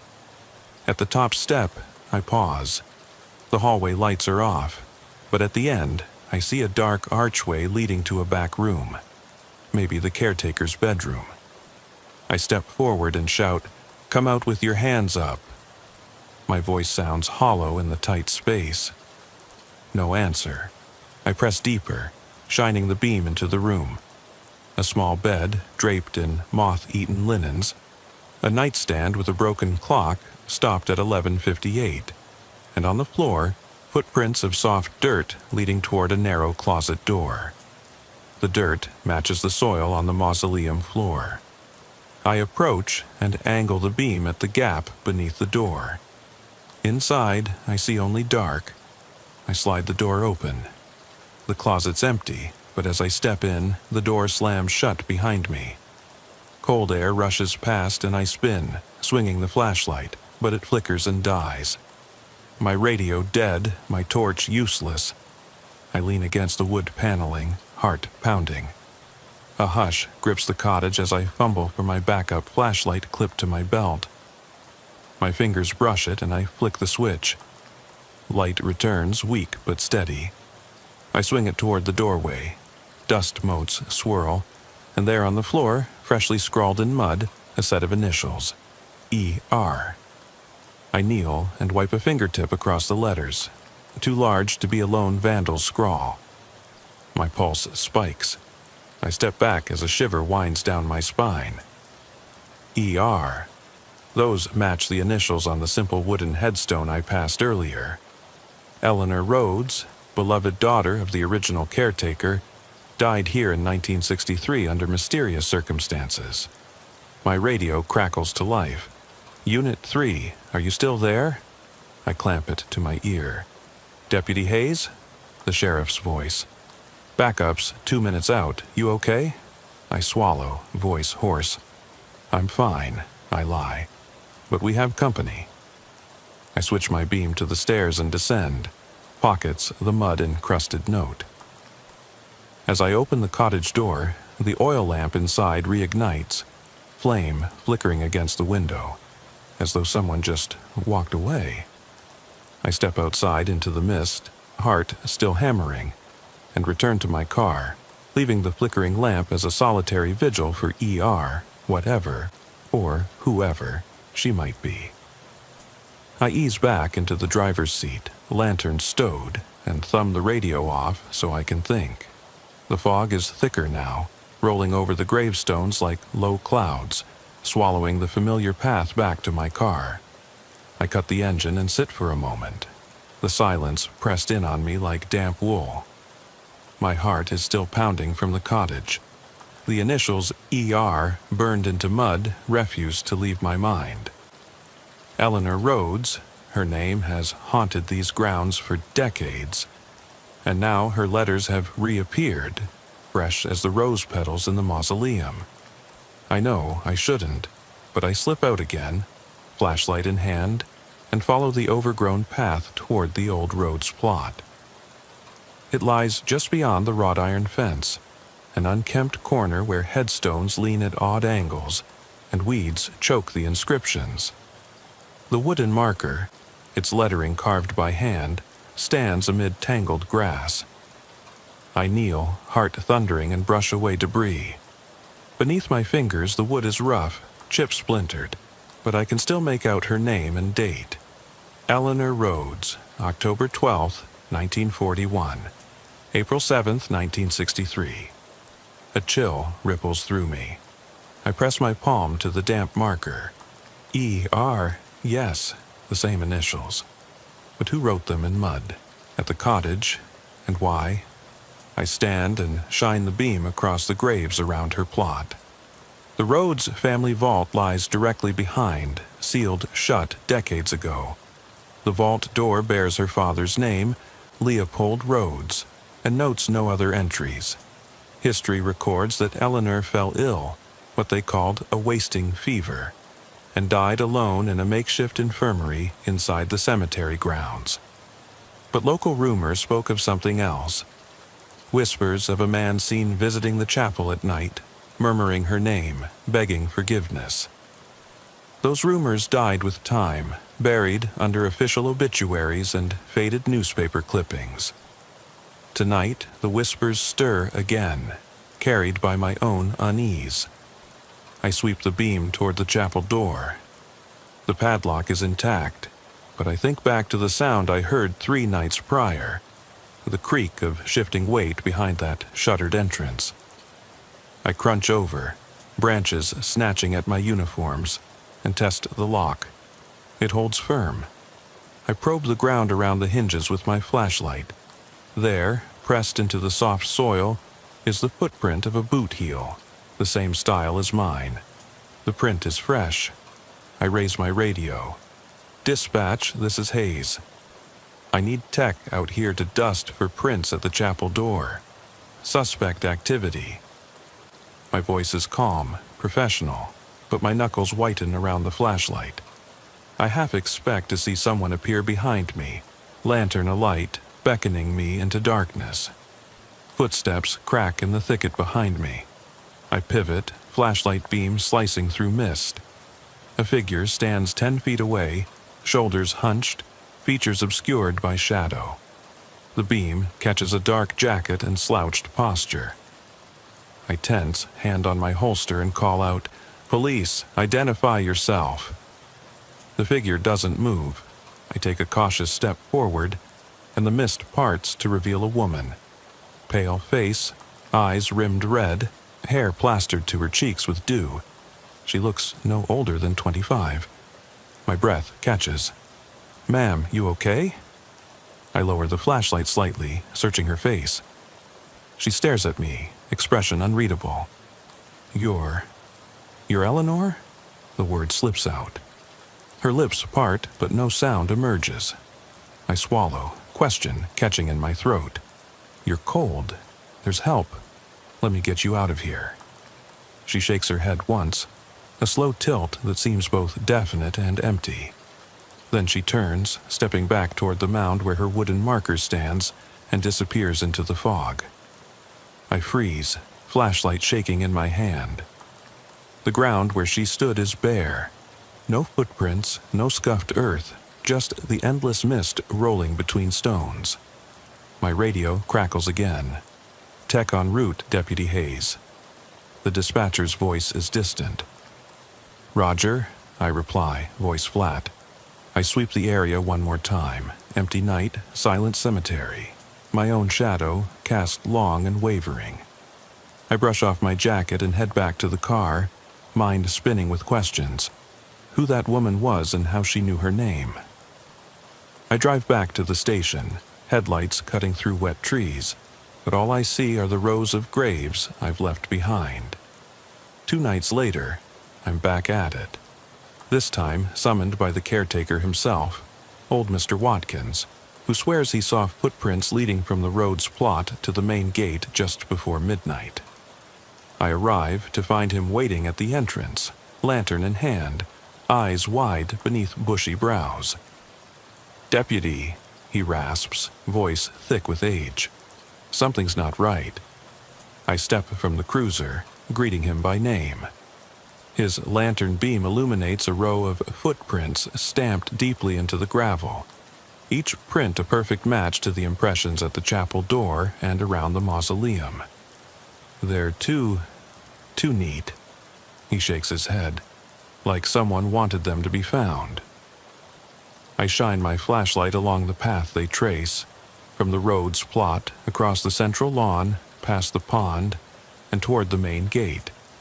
None cross any grass, they stick to gravel, as though the person knew every inch of this place. I crouch and run my gloved finger along one of the prints, noting small flecks of pale wood shavings embedded in the tread. Pine wood. The same material as the tiny wooden pine tree figures left at the graves in Pine Arrest months ago. My blood runs cold. "You've seen this before," I murmur. Mr. Watkins nods slowly. Said something about pine brides, something he read in old papers. He rubs a trembling hand over his bald head. Never believed it mattered, just local lore. Now, I'm not so sure. I radio for forensics and kneel to bag a sample of the shavings. As I finish, Mr. Watkins shines his lantern past me, toward the gate. I turn, heart clenching. The gate stands open, its chains undone. I didn't unlock it. He angles his beam beyond the post, where fresh scratches mark the wood, chipped paint flaking in splinters. Someone has hacked at the gate with an axe. "It's overnight," he says quietly. "No one else has keys." A cold wind rises, rattling the lantern's glass. I grip the gate's post, steadying myself. My breath hisses, in my lungs. "We need to lock this down," I say, "and find out who's doing this, before it gets worse." The next night brings the quietest patrol yet. Nothing but distant coyotes and the groan of wind through the pines. I take my route slowly, scanning headstones, checking mausoleums, inspecting the road's plot. But when I arrive, the wooden marker is gone, lifted clean from the ground. In its place, a carved pine tree figure rests on bare soil. I hold my breath as I kneel and brush away dew. Beneath the figure, 2 letters are carved in the wet earth. H.G., the initials of Henry Garrett, the former gravedigger who tended these grounds before Watkins, disappeared 5 years ago without a trace. Some said he left town after a scandal. Others whispered he'd... Never mind. I realize that the letters here aren't just a clue. They're a message. Someone wants me to follow their trail. Late that night, I sit in my patrol car, hands wrapped around a hot coffee, staring at a notebook filled with initials. E.R., H.G., and now pine shavings. I flip through older files. Missing person reports, cemetery logs, newspaper clippings. A pattern emerges. Every decade, a caretaker changes, and soon after someone vanishes or something strange happens. Each caretaker's initials appear carved or scrawled around the grounds. I close the notebook with a soft snap. My jaw sets. This isn't random trespassing. It's deliberate, ritualistic, methodical. A cycle repeating itself. I shut off the overhead light and stare out at the gate. Lanterns lining the fence posts like watchful sentries. The fog is thinning, revealing the silhouette of the old iron arch. Pines beyond stand motionless. I feel their silent gaze, ancient and wary. My breath puffs in little clouds as I exhale. I know that dawn is hours away, but this night is far from over. Somewhere out there, the next message waits to be carved into stone, buried in mud, or hammered into iron, and I'll be here, flashlight in hand, ready to read it. I slip through the gate under the shroud of an overcast sky, lantern clipped low as I navigate the west lawn. The gravel path has been disturbed again, fresh drag marks leading from the old Everly plot toward the dilapidated columbarium. Moonlight glints off a single ceramic urn, its lid cracked, resting askew on the stone shelf. I crouch, inspecting the base. Scratches scored deep into the marble, as if someone pried it open by hand. My breath hitches. I radio dispatch Deputy Hayes, possible tampering at the columbarium. Need assistance with scene preservation. The hush that follows feels heavy, like the cemetery itself is holding its breath. I rise and step between leaning pillars, mist curling around my boots. At the far end, I find the outline of a body. No corpse, but a mannequin draped in burial shrouds, face concealed beneath a tattered veil. One arm reaches outward, index finger pointing at the ground. I shine my light over the grass and discover a series of carved runes pressed into the earth. Impossible to decipher in the gloom, but undeniably deliberate. The mannequin's hand is clasped around a pine wood figurine, identical to those left at the road's plot and the gate. My pulse thunders. Someone is orchestrating these installations with ritual precision. I stand, wiping sweat despite the chill, and follow the mannequin's accusatory sweep back toward the road's marker. But the marker, too, has changed. Overnight, someone carved additional lines into the wood. 4 vertical slashes, uneven but ferocious. Beneath them, the letters NT are gouged deep. I crouch, run my glove over the fresh cuts. Splinters bite my skin. NT, the initials of Nora Tremaine, a volunteer who tended graves here a decade ago before disappearing without a trace. The hair on my arms rises. These initials, ER, HG, NT, they map a pattern of victims and caretakers, of people who vanished or died in this cursed ground. I backtrack to my cruiser through the winding lanes, heart thundering as light touches every shadowed corner. Halfway there, my radio crackles with static. Hayes, do you copy? It's the dispatch log I filed on the vandalism weeks ago, now alive on the airwaves. Respond if you're okay. I tap the mic. Copy, I'm fine. But I need surveillance cameras installed, entire perimeter. My voice trembles, betraying the calm I force myself to maintain. Reinforcements arrive before dawn breaks. We set up cameras and motion sensors along the fence, outside mausoleums, and at the road's plot. By day, technicians dust for prints. By night, I patrol with a partner, Deputy Alvarez, whose steady presence is a small comfort amid the madness. We take turns sweeping headstones, checking for fresh signs.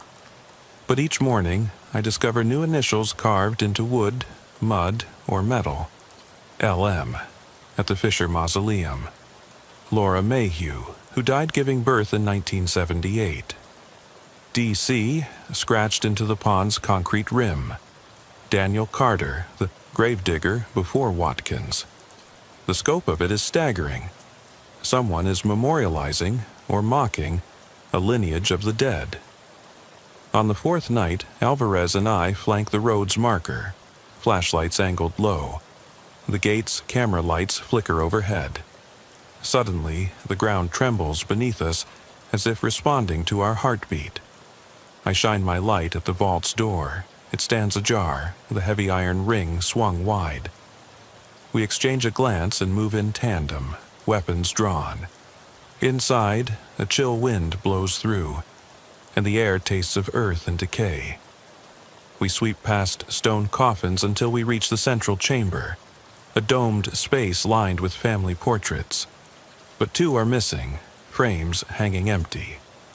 On the floor lies a wooden panel removed from the floorboards, its underside carved with a symbol I recognize, the pine tree motif, encircled by 12 notches. I swallow hard. "Time stamp this," I whisper to Alvarez, voice low. We bag the panel and retrace our steps.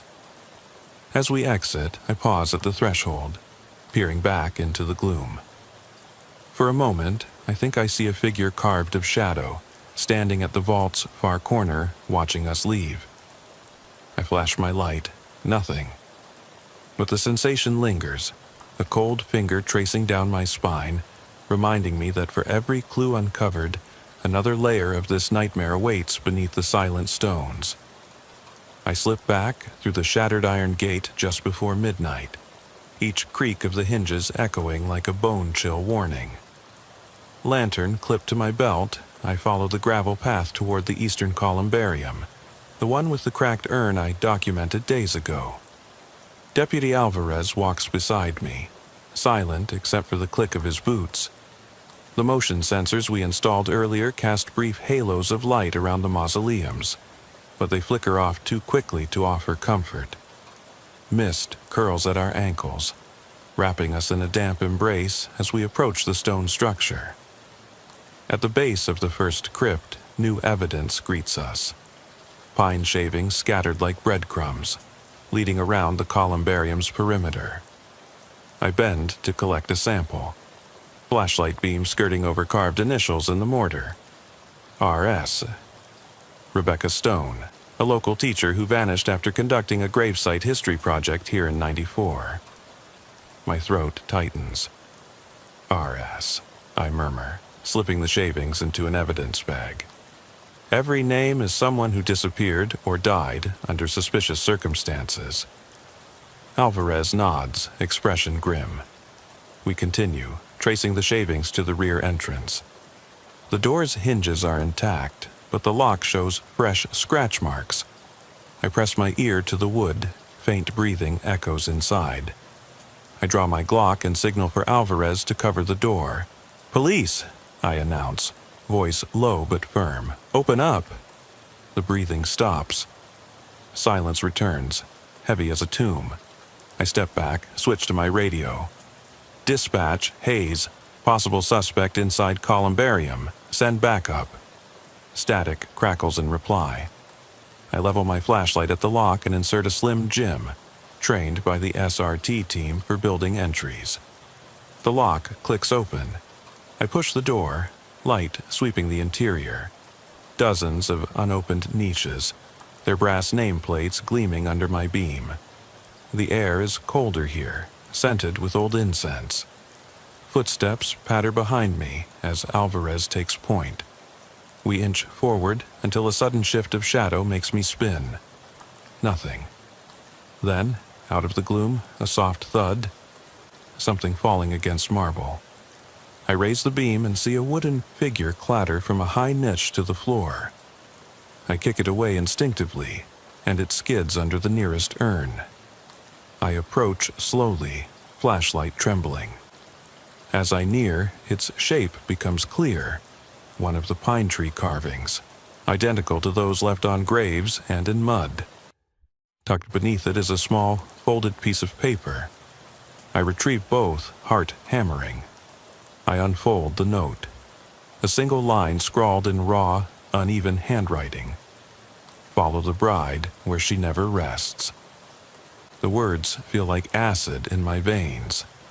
I slip both items into evidence bags and signal Alvarez. We backtrack out of the columbarium, exiting into the mist-soaked night. As we emerge, I glance down the central lane. The road's marker is gone again, this time completely uprooted, leaving a gaping hole in the earth. In its place, dozens of pine shavings form a circle around an unmarked grave.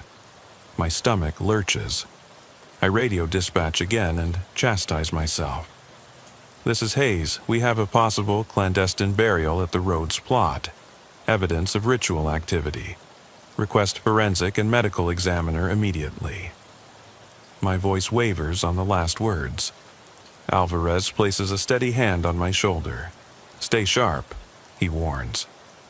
I nod, swallowing the lump in my throat.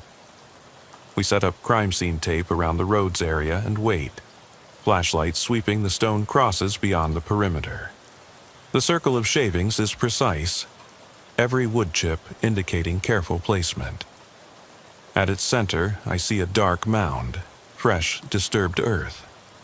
No marker, no remains visible, just soil torn, open. I kneel at the edge and probe the ground, soft, moist, like freshly dug grave.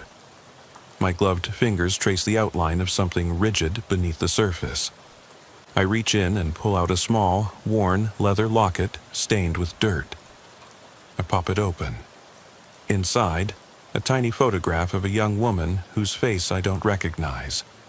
But on the back, someone has etched two initials in fine script.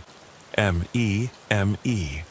Margaret Ellis, a nurse who worked part-time at the Pinehurst Clinic until she vanished in the spring of '72. I stare at the photo, struck silent by how alive she seems, eyes full of hope, so unlike these grounds. A sob chokes me when I realize we are dealing with someone meticulously exhuming and re-exhuming remains or memorials of missing persons to erect a new altar, a shrine built from the town's forgotten tragedies. Footsteps crunch behind me.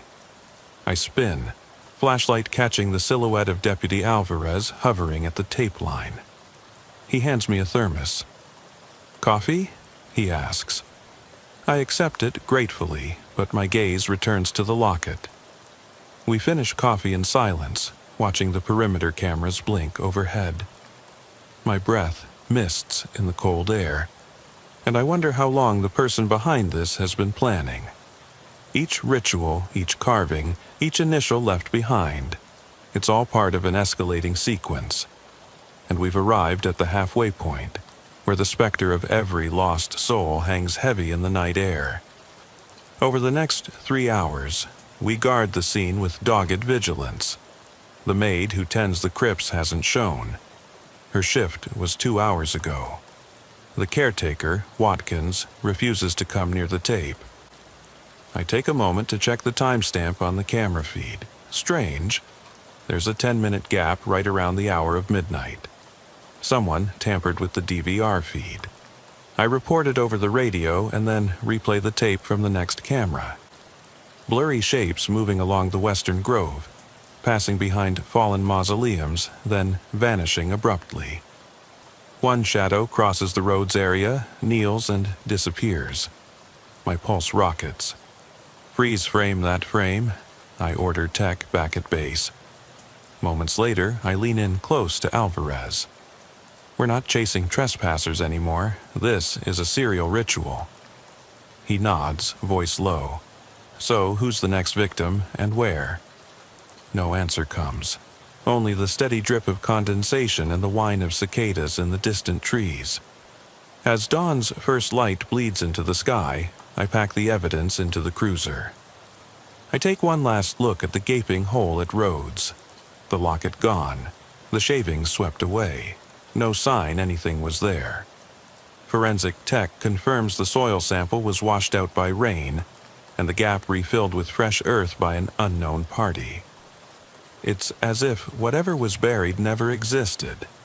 The realization twists in my gut. We are dealing with someone always one step ahead. Someone who knows these grounds better than I do. Even the shadowed corners I thought I'd mapped. I climb into the car, hands trembling as I place the locket bag on the passenger seat. The engine's ignition feels reluctant, as if even the vehicle senses the weight of what we've encountered. I pull away, gravel spraying behind me, and stare into the rearview mirror. The cemetery gate looms in my headlights, silent and empty, the wrought iron spikes casting long, ominous shadows. I realize that the ritual will continue tonight, and the next bride, the next message, will be delivered at the exact moment the church bells toll in Pinehurst. waking a town that has slept through its own horrors for far too long. I returned that night alone, careful to slip through the gate without arousing suspicion. No lights, no radio chatter.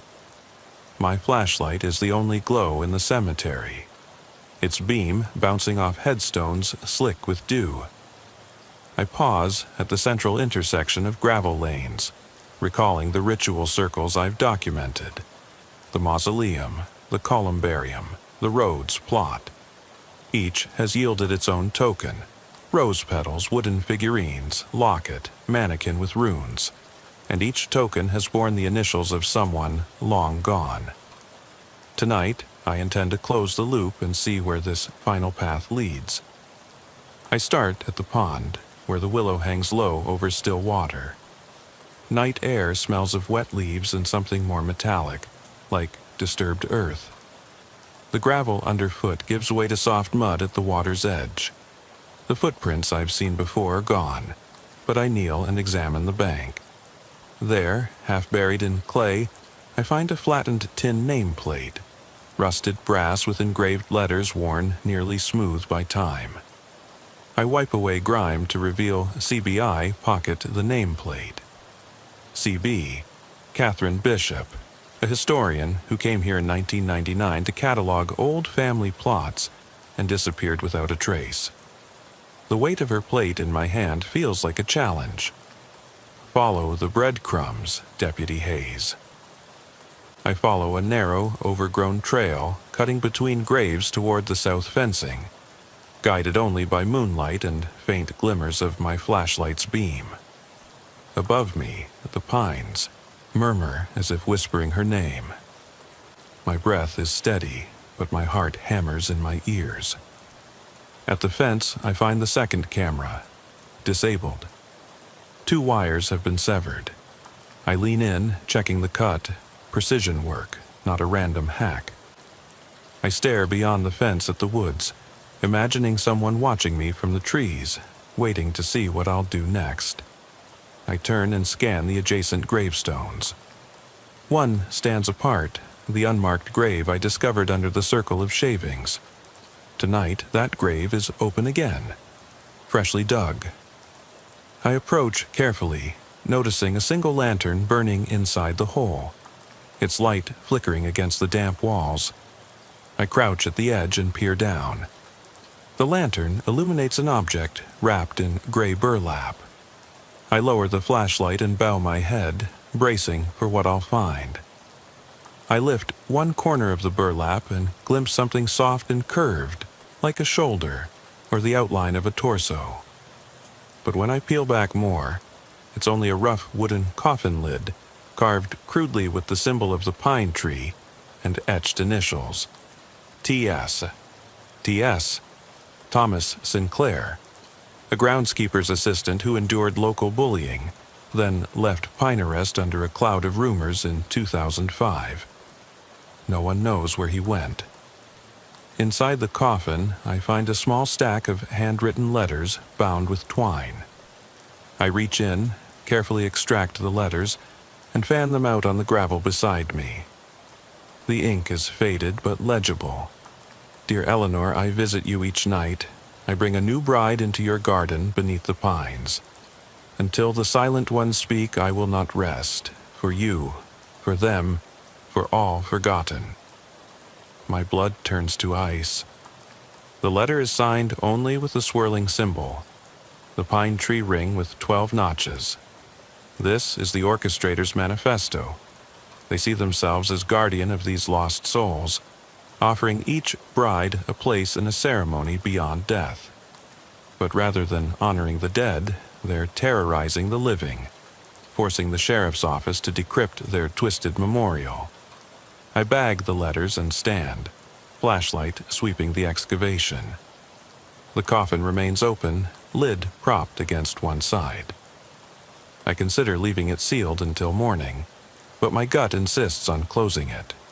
I kneel and refasten the burlap, carefully replace the lid to cover the wood lettering. With gloved hands, I pat the ground above the coffin back into a smooth surface, erasing the outline of the crawlspace. The circle of shavings has been erased too, strewn by my own movements.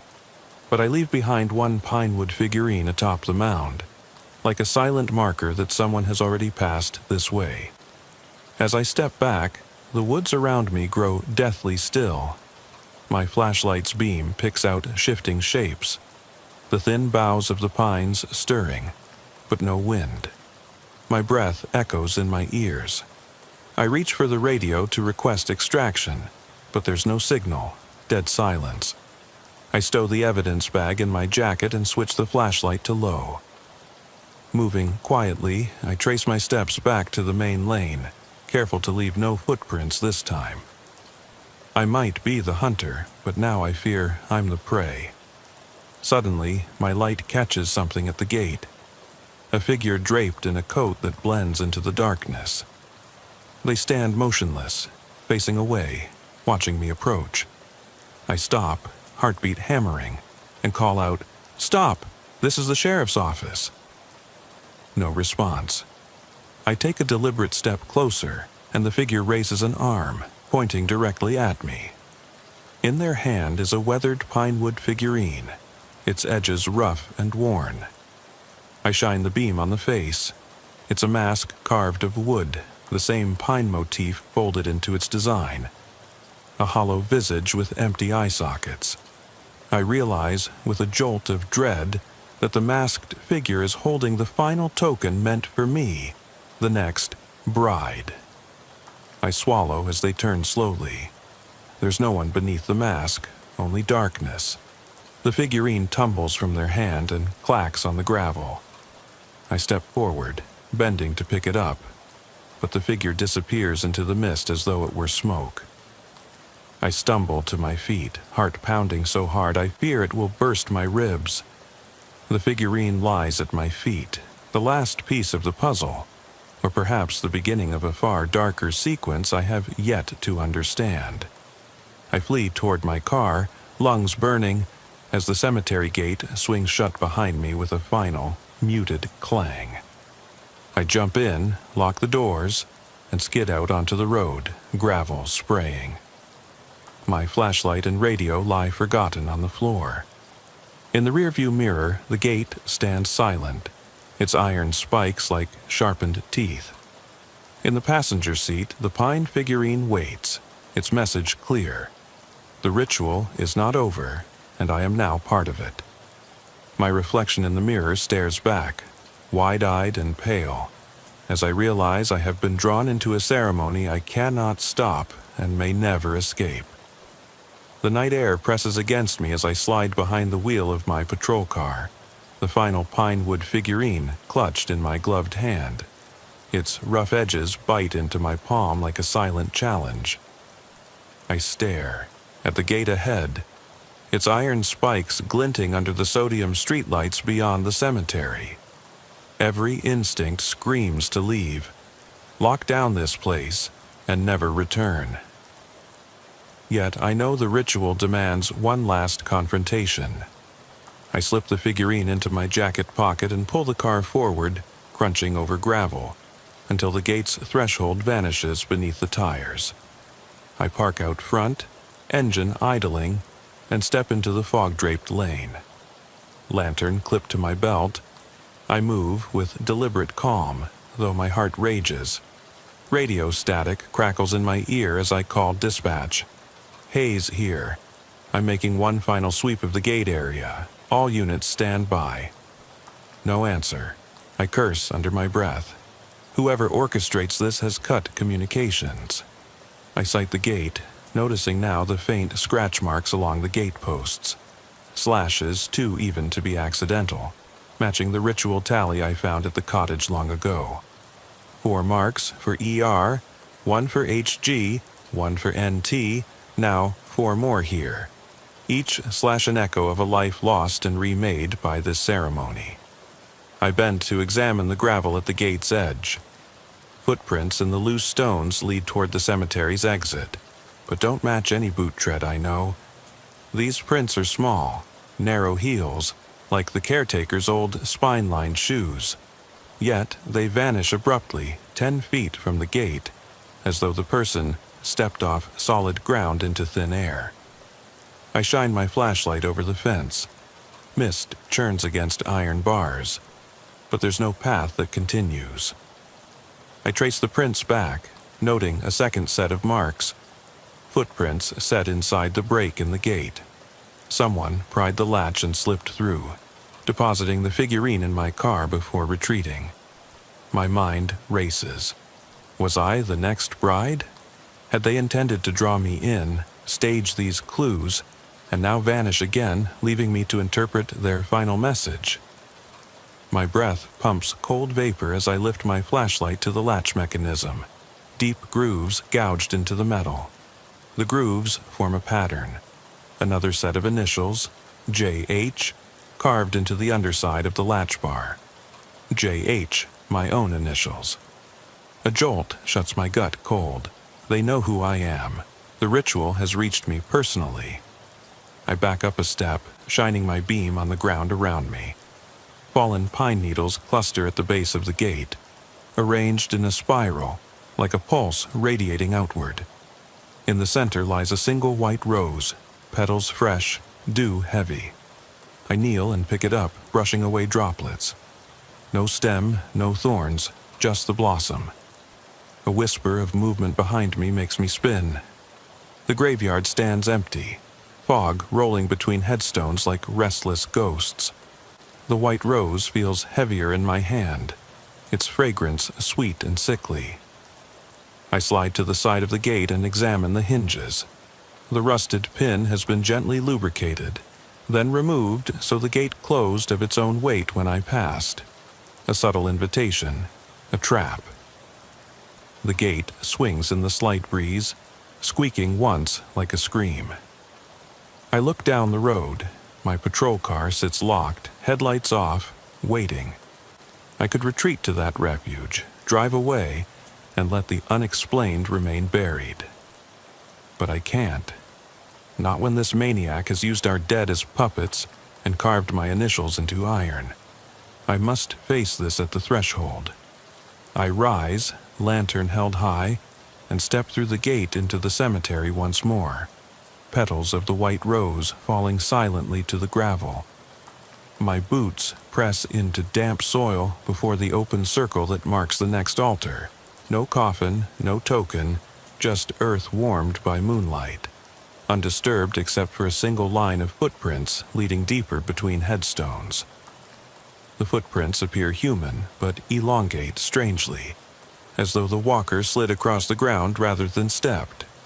I follow, lantern beam bobbing as I hurry.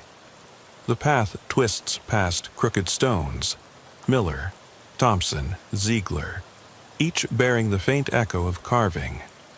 My breath hitches when I notice the letters J.H. flickered on the back of one marker, half erased but legible. My pulse drums in my ears as I advance. The footprints end at the entrance to the chapel, whose doors stand open now, revealing only blackness. I raise my light and peer inside. The benches are gone. The crude altar remains, a pile of pine shavings, dried rose petals, and the locket that once held Margaret Ellis's photo, now shattered into fragments. I step through the threshold, boots echoing on broken tiles, and trudge to the altar. The rose I clutched lies atop the pile, wilted and brown. Beneath it, something stirs. I crouch and part the shavings, a glint of metal. I fish out a tarnished sheriff's badge, Deputy Hayes, pin number still intact. My own badge, removed from my uniform. My breath catches. Someone has been here moments ago, desecrating my symbol of authority, placing it at this sacrilegious altar. I sweep around the chapel. The walls bear carved runes matching the mold in that mannequin's hand, ancient symbols of binding and offering. I lift the badge and press it to my chest. Its weight chills me. Then I feel a presence behind me. I whirl, lantern swinging, and catch only a glimpse of a coat sleeve disappearing through a seat door. Instinct overrides protocol. I give chase. My boots pound wood floors, lantern beam flicking across empty rooms. The air grows colder, odor of damp stone and pine stale. I come to a narrow stairway descending into darkness. Pushing forward, I descend, guided solely by the strain of my heartbeat. At the bottom, I find a door warped and cracked. Through the crack glints a faint light, orange, flickering. My hand tightens on my flashlight, and I push the door open. Inside lies a small chamber built beneath the chapel. Walls lined with wood panels bearing carved initials: ER, HG, NT, LM, DC, CB, ME, and now JH encircled by the pine tree ring. In the center stands the figure I have sought. Human form, draped in a dark coat, mask in hand, lantern at their feet. They stand still as a statue, bearing the face of a stranger. I shine my light across the room and realize the floor is seeded with hundreds of pine shavings, each one pointing toward me, an arrow of accusation. I step forward, voice shaking. "Who are you? Why are you doing this?" The figure tilts its head, thumb running over the carved mask. Then, or so I think, the figure steps forward. My heart soars at the promise of confrontation, of answers. But in that instant, the lantern flickers out, plunging us both into absolute darkness. I reach for my radio, nothing. I raise my flashlight, dead. I lurch backward, hands brushing the carved wall panels, fingertips tracing initials that should have remained at graves. My badge, my name, my life laid bare. Then I hear it. The slow, deliberate click of the gate latch above. Footsteps on gravel overhead. The gate has been opened again, adrift in the mist. Someone is leaving, or someone has returned. My eyes strain in the darkness, searching for the figure, but they're gone, vanished like a wisp of smoke. Only the imprint of pine shavings and initials on the walls confirms they ever stood here. I stand alone in the hollow chamber beneath the chapel, lantern and radio useless, heart pounding as the footsteps recede into the fog above.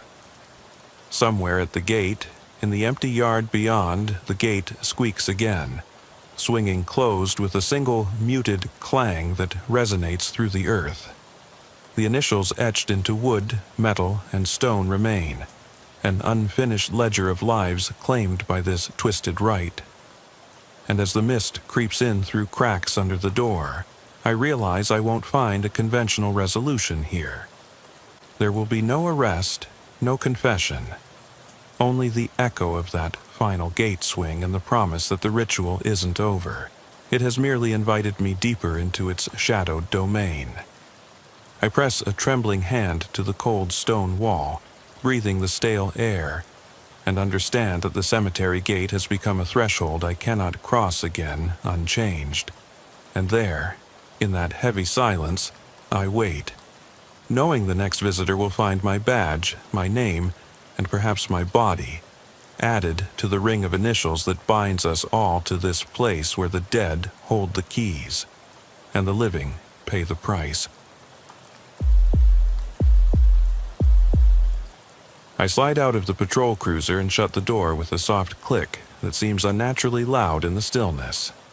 The gravel crunches under my boots as I head toward the wrought iron gate of Evergreen Cemetery. It's 2:17 a.m. on a bitterly cold March night, and my breath puffs in front of me like a low fog. The moon is hidden behind a bank of clouds, lending an oppressive darkness to the rows of headstones that stretch away in ragged lines. My flashlight beam cuts a narrow tunnel of light through the gloom, illuminating chipped granite markers and rust-streaked mausoleum walls. Moments ago, the silent alarm at the main entrance triggered. No motion detected on cameras, no forced entry on any gate. Dispatch didn't know what to expect, only that I needed to check it out immediately. I radioed back that I was en route, but there's no comforting reply in the cemetery. Only the hiss of static and the faint echo of my own voice bouncing between shadowed stones. I adjust the collar of my jacket and step past the gate, the chain-link latch sliding off its hook with a hollow clang. A gust of wind rattles an overhead branch, sending a shower of dead leaves fluttering across the path. I raise my flashlight to the perimeter fence. No sign of disturbance. No footprints in the thin layer of damp dirt. No discarded objects left by trespassers.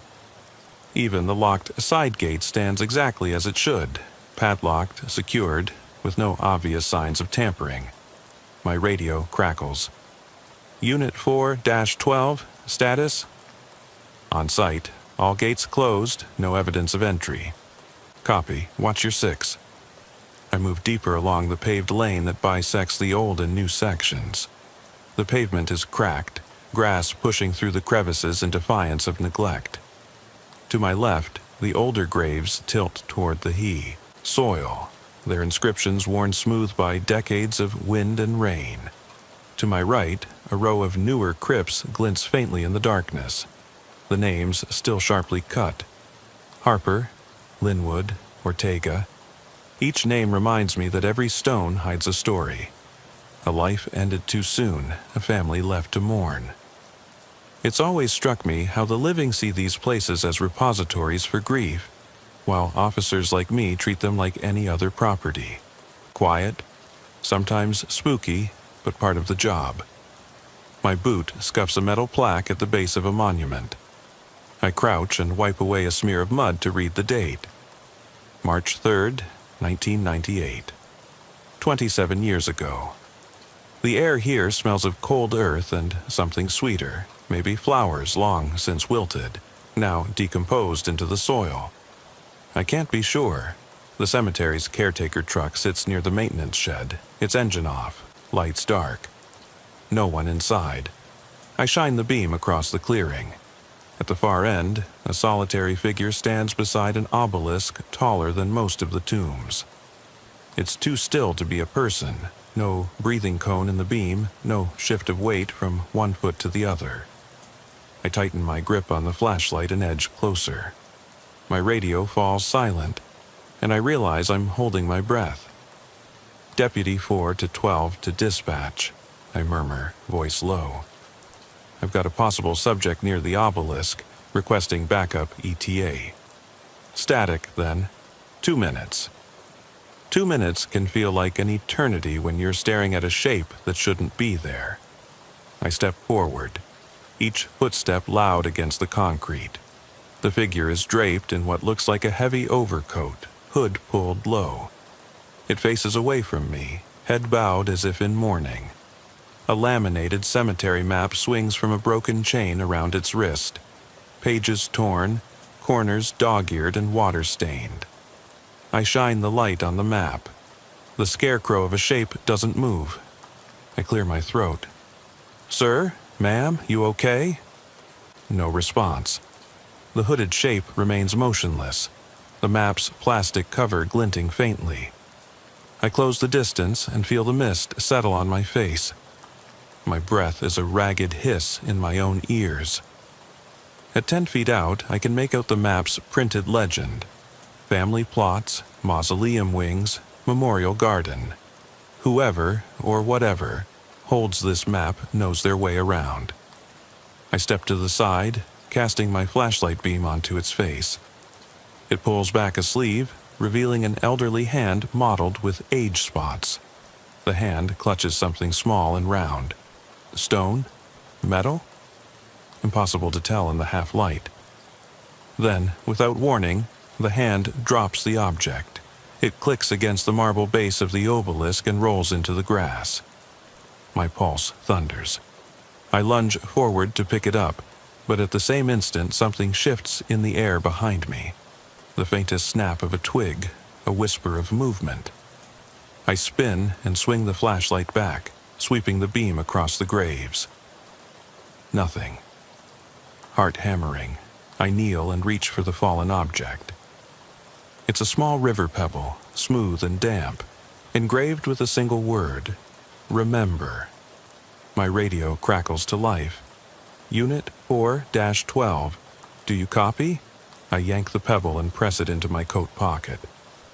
Copy. I have eyes on the subject, possible trespasser standing by. I rise and aim the light at the hooded figure, but the figure is gone. No shuffle of leaves, no echo of footstep. The map lies in a crumpled heap at the base of the obelisk. I scoop it up, flicking through its waterlogged pages. Under the legend, someone has scrawled a new marking. A circle drawn in red ink around a single plot at the far edge of the cemetery. A plot I know well. It's where Deputy Harmon's father was buried 2 years ago. My breath catches. Harmon left the force after that funeral, distraught. She moved away, never said goodbye. That plot has been empty for months, unused. But the red circle surrounds it as if marking a rendezvous point. Backup on approach, dispatch says. ETA 30 seconds. I pocket the map and head toward my cruiser, boots pounding on gravel. Each row of headstones passes in a blur. The mist has thickened, swirling around me like a living thing. Lanterns strung along the caretaker path flicker on unexpectedly, humming with electric life. At the fence line ahead, the main gate stands open wider than I left it, creaking on rusted hinges.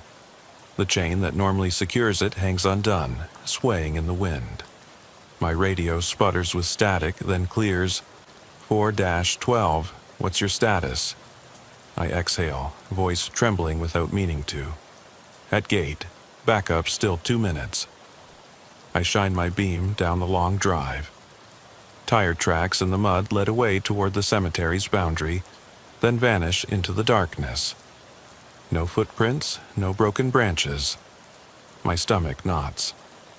I reach into my coat for the pebble and turn it over in my hand. Remember.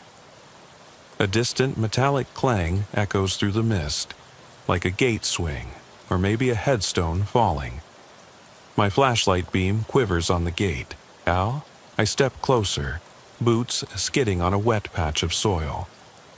The gate is ajar enough for a person to slip through, but there's no one there. The chain dangles at one end, the padlock gone. I slide the beam across the fence row. Nothing, not a movement. Yet every hair on my neck is standing on end. Dispatch returns. Backup diverted to another call, ETA unknown. My pulse races. I hinge open the gate, flashlight trained outside. The road beyond is empty, lined with dark trees that loom like silent sentinels. The mist swirls thicker here, swallowing the beam. I step out onto the road, boots sinking into soft earth, and realize I've left my radio in the cruiser. I hold up the pebble, the word remember glowing faintly in the pale light. A gust of wind carries a distant whisper. Could be my name, could be the wind shifting an old tombstone. I can't tell. I duck my head against the cold and consider retreating into the cemetery where backup might find me. But a sense of duty, maybe curiosity, drives me forward past the gate.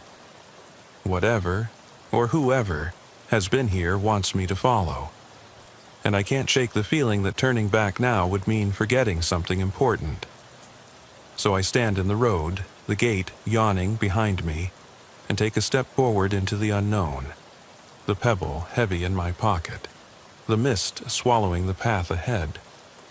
I step forward into the mist, gravel crunching under my boots, the gate creaking shut behind me with a metallic groan that lingers in the chilled air. My flashlight beam catches the faded yellow line painted down the center of the narrow service road, leading toward the back boundary of Evergreen Cemetery. There is no sign of tire tracks beyond the gate, only the faint indentations from my own boots. I keep the pebble, etched with remember, in my gloved hand, turning it over as if it holds the key to everything that's happened tonight. A low hum from the electric lanterns along the fence line flickers in and out, casting shifting halos of light in the mist. My breath forms clouds in front of my face as I stare down the road. In the distance, the trees close in, their gnarled branches arching overhead like skeletal arms. Every instinct in me wants to retreat. Back to the patrol car, back to the safety of the mausoleum corridor. But the map in my jacket pocket tells a different story. A red circle around Deputy Harmon's family plot, marked 2A and that pebble, dropped deliberately at the obelisk, felt like a summons. I move cautiously down the road, hand on my service weapon even as I shine the flashlight ahead. The pebble's message echoes in my mind. Remember what exactly? I've patrolled countless cemeteries in my career, but I've never felt so personally implicated in something. My radio is silent inside the cruiser, the speaker left behind. So I keep my voice low, a quiet mutter. This is where Helene Harmony's father. No, Harmon's father rests. 2 years gone. Why here? The service road curves left, hugging the cemetery's boundary fence. The fog grows thicker, and the lanterns fade, their light swallowed by the mist. My beam catches a break in the fence. A section of chain link pulled back, pried open, the wire ends bent outward like broken fingers. Whoever, or whatever, came through here didn't use the main gate. They forced their own path. I crouch and examine the cut wire. Clean slices, not torn. Tools used. Metal shavings on the ground glint faintly in the flashlight. I rise and follow the gap, stepping into an overgrown field that borders the graves. The ground is sodden, soft, and I sink slightly with each step. No footprints mark the earth, only a few scattered leaves. I tread carefully toward a line of elder saplings, their trunks pale in the beam. Between them, I can just make out a low stone marker. A foot-high slab, its surface blank, as if never inscribed. Moss covers half of it, but near the base someone has scraped away the green growth to reveal a symbol. A spiral carved into the rock, its center marked with a small dot. A spiral, like a path winding inward. My pulse spikes. The symbol reminds me of nothing so much as an old Native American petroglyph I'd seen in a history book. Something ceremonial, perhaps a map of the spirit world. But this slab sits here with no context, unrecorded in any cemetery survey. I crouch and brush away mud to reveal the full spiral. The pebble in my pocket scratches like it wants to be reunited with this place. I hesitate, then drop to one knee and place the river stone at the spiral's center. The damp earth shifts beneath my hand, unsettling as I set the pebble down. Behind me, something shifts. A soft scrape against bark. I whirl, flashlight slicing through trees, but see nothing. Cold sweat beads at my hairline. I clamp my hands around the pebble and yank it back, heart racing, as if I've disturbed a ritual. The mist curls around my legs, then recedes, revealing a narrow track cutting away from the saplings deeper into the woods. It's faint, barely a depression where moss has been worn away, but unmistakable. The map's red circle wasn't the only marking. I pull the wet map from my pocket, its pages rattle softly in the wind. The circle around plot 2A sits atop a hand-drawn arrow pointing inward, toward this very grove. I stand, map in one hand, flashlight in the other. My boots sink in the soft earth as I advance a few steps along the track. My breathing is loud in my ears. Every rustle of leaf or twig sends adrenaline surging. The trees close around me. The moon briefly breaks through the fog, revealing dark forms that recoil when I sweep the beam across them. Fallen logs, stone fragments, then nothing. The track stops at a fallen oak, its gnarled roots exposed. Beneath the roots, the soil is freshly disturbed. A small hollow cavernous enough to slip a hand inside. I shine the light into the hole. At first, all I see is dark soil, but then the beam catches something pale. A cluster of small round objects, half buried in dirt. My stomach flips as I recognize them. Old photographs, black and white portraits, edges frayed, showing families standing before headstones. The portraits are faded. I wipe the mud off one to reveal two children standing beside a headstone marked Ortega, the same Ortega inscription I'd passed earlier in the newer section.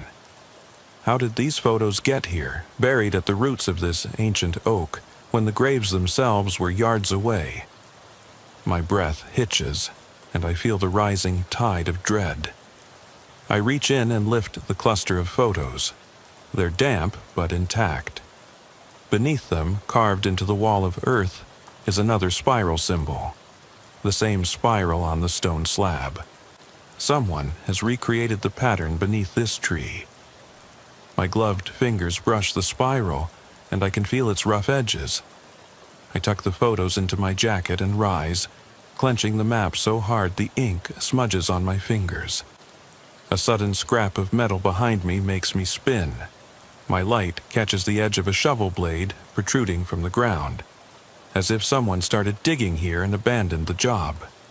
The blade is flush with earth, handle snapped off at an odd angle. I step back, stumbling over a root. The shovel handle rolls over on the ground with a dull thud.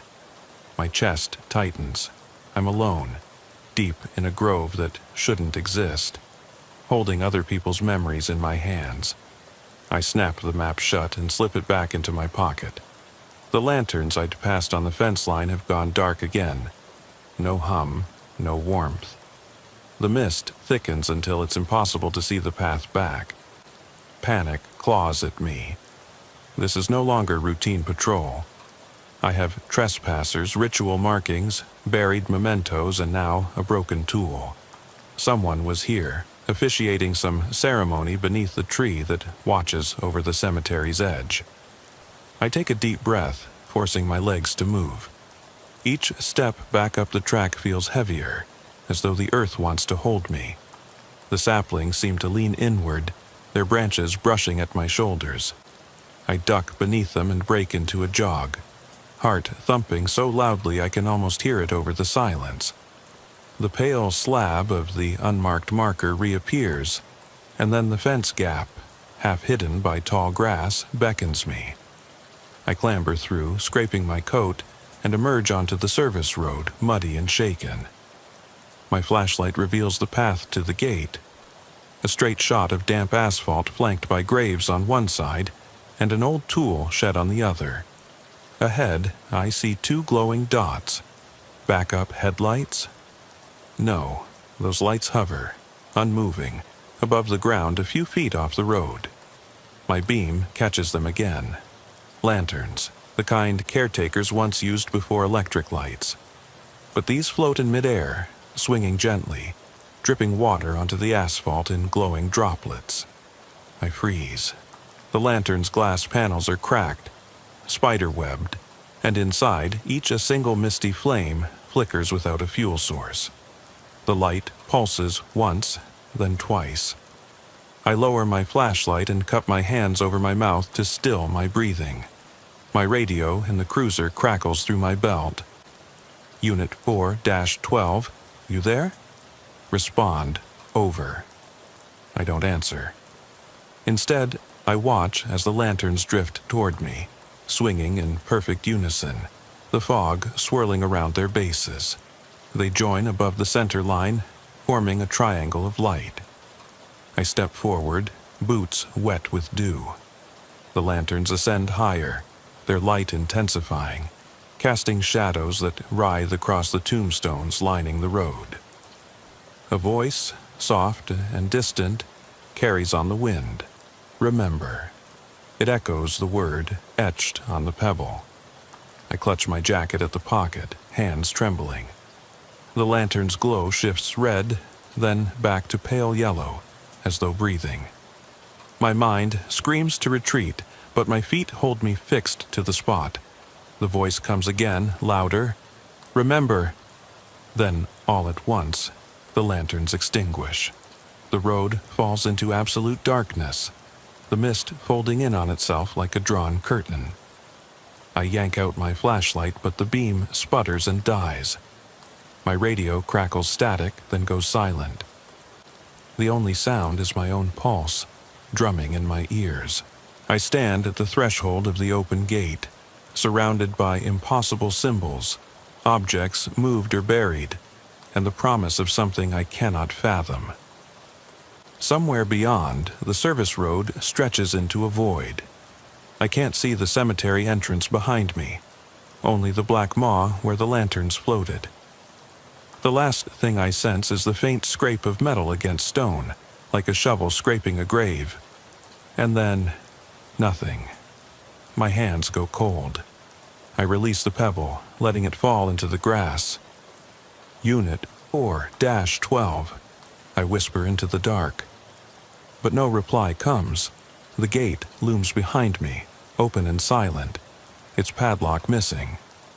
And I realize that whatever I'm supposed to remember, whatever ritual I've interrupted or followed, remains unresolved, waiting in the dark beyond the cemetery gate.